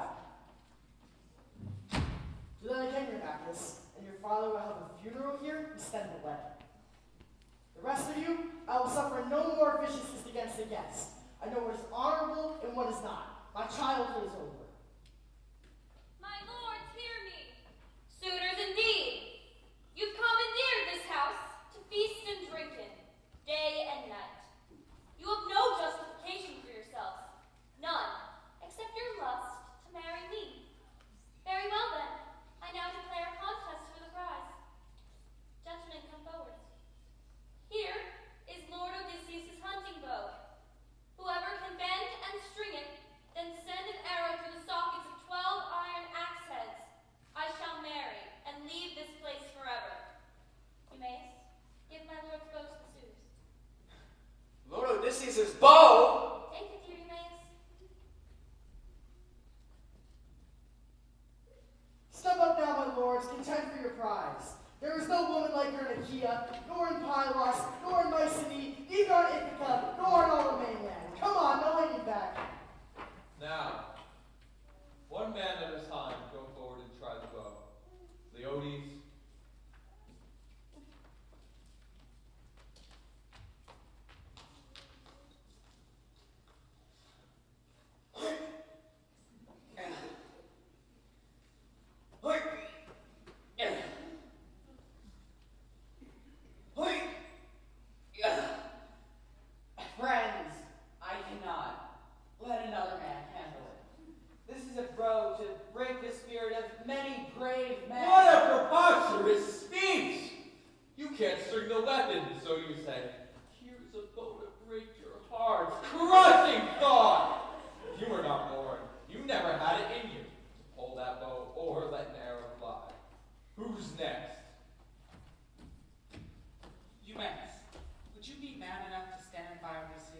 back.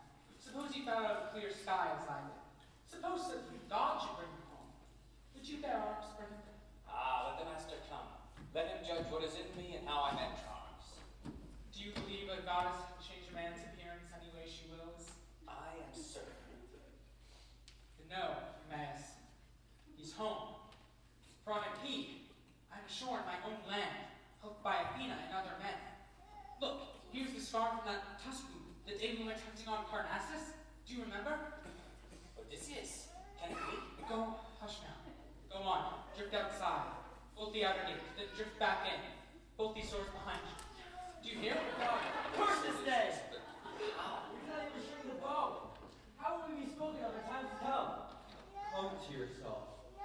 You know, this is a holy day. No day to sweat over a bowstring. Keep your head. Postpone the boat. Let's celebrate now. Keep the boat safe overnight and try again tomorrow. My lords, contenders for the queen, permit me. Let me test my fingers in my pole, or see if I have any strength left at all, or if my roving life has robbed me of it. You bleary, drunken vagabond. Are you insane?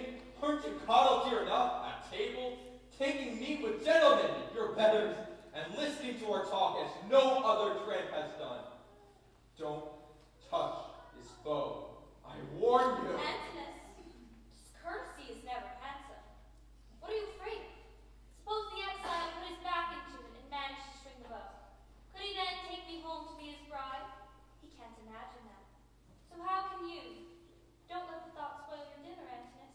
Give the man a try. Penelope, daughter of Icarius, we're not given to fantasy. But think of it, a beggar out of nowhere competing with us. What of our reputation? You have no reputation left in this realm, Antinous, nor the faintest hope of ever gaining it again.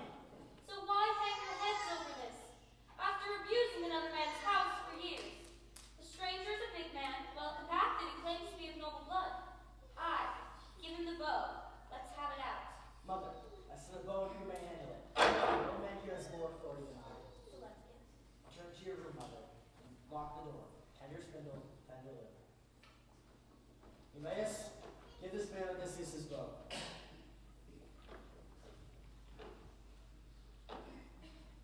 Oh, where do you think you're taking that, you slutty slave? We'll toss you back among the pigs for your own dogs to eat. Oh look, a lover of bows. Maybe he has one like at home, in his own palace. Maybe he wants to make one himself. May his fortune grow an inch for every inch he bends it. But the man skilled and always with contending, satisfied by the great bow's look and heft, like a musician who with a quiet hand draws between thumb and forefinger a sweet new string upon a peg. So effortlessly Odysseus, in one motion, strung the bow.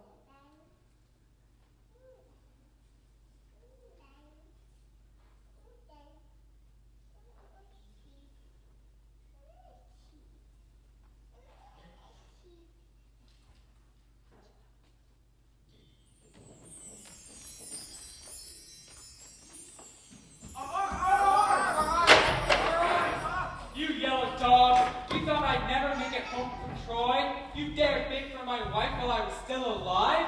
Contempt was all you had for the gods who rule wide heaven. Contempt was all you had for what men would say of you. Odysseus stood at one end of the hall, Athena at the other, and the slaughter began.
They were all down there, every one.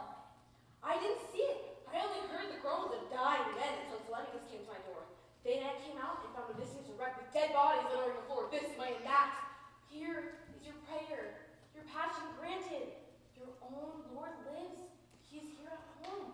He's found you safe, and he's found his son.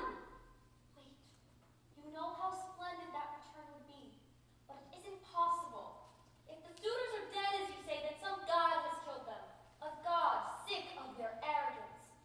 But the true person of Odysseus, he lost his home. He died far from Ithaca. Child, he is downstairs by the fire! Come down and see with your own eyes what all these years you longed for. He has come! Penelope turned to descend the stairs, her heart in tumult.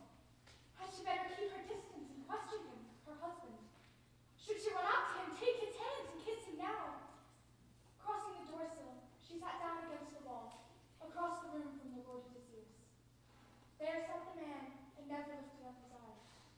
Never pressed himself on her.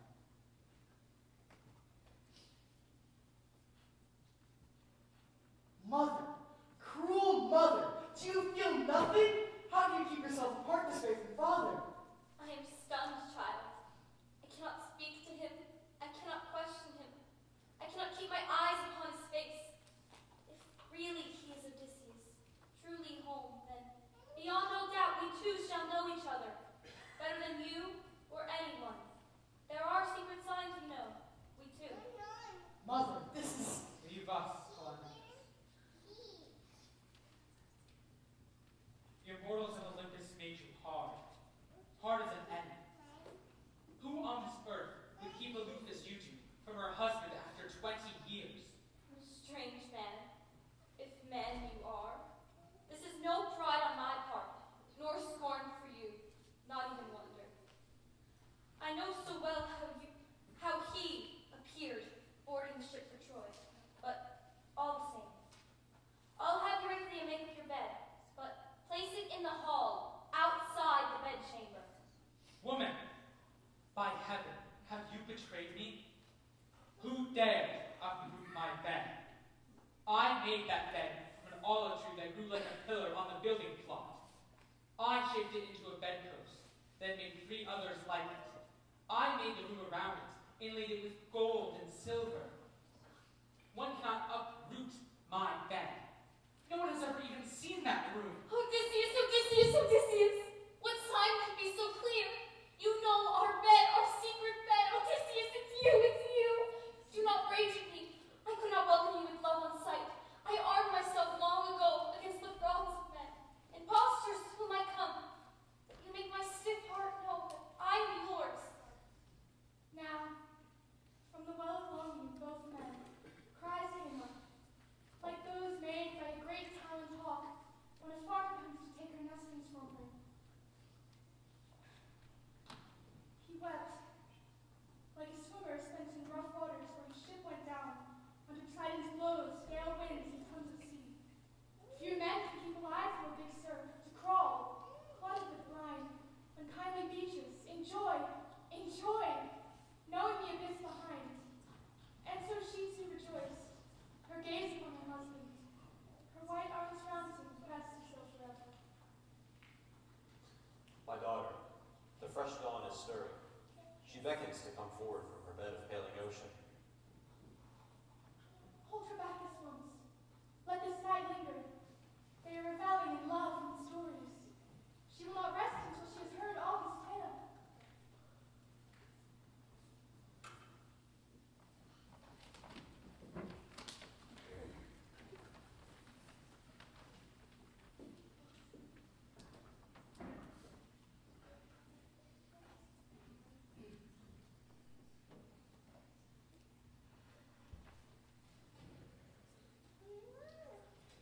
O Father of us all, and King of kings, enlighten me. The fathers and brothers of all those slaughtered suitors are assembling, demanding vengeance against Odysseus. What is your secret will? War and battle, worse and more of it? Or can you not impose a pact on both? My daughter, what strange remarks you make. Did you not plan this action out by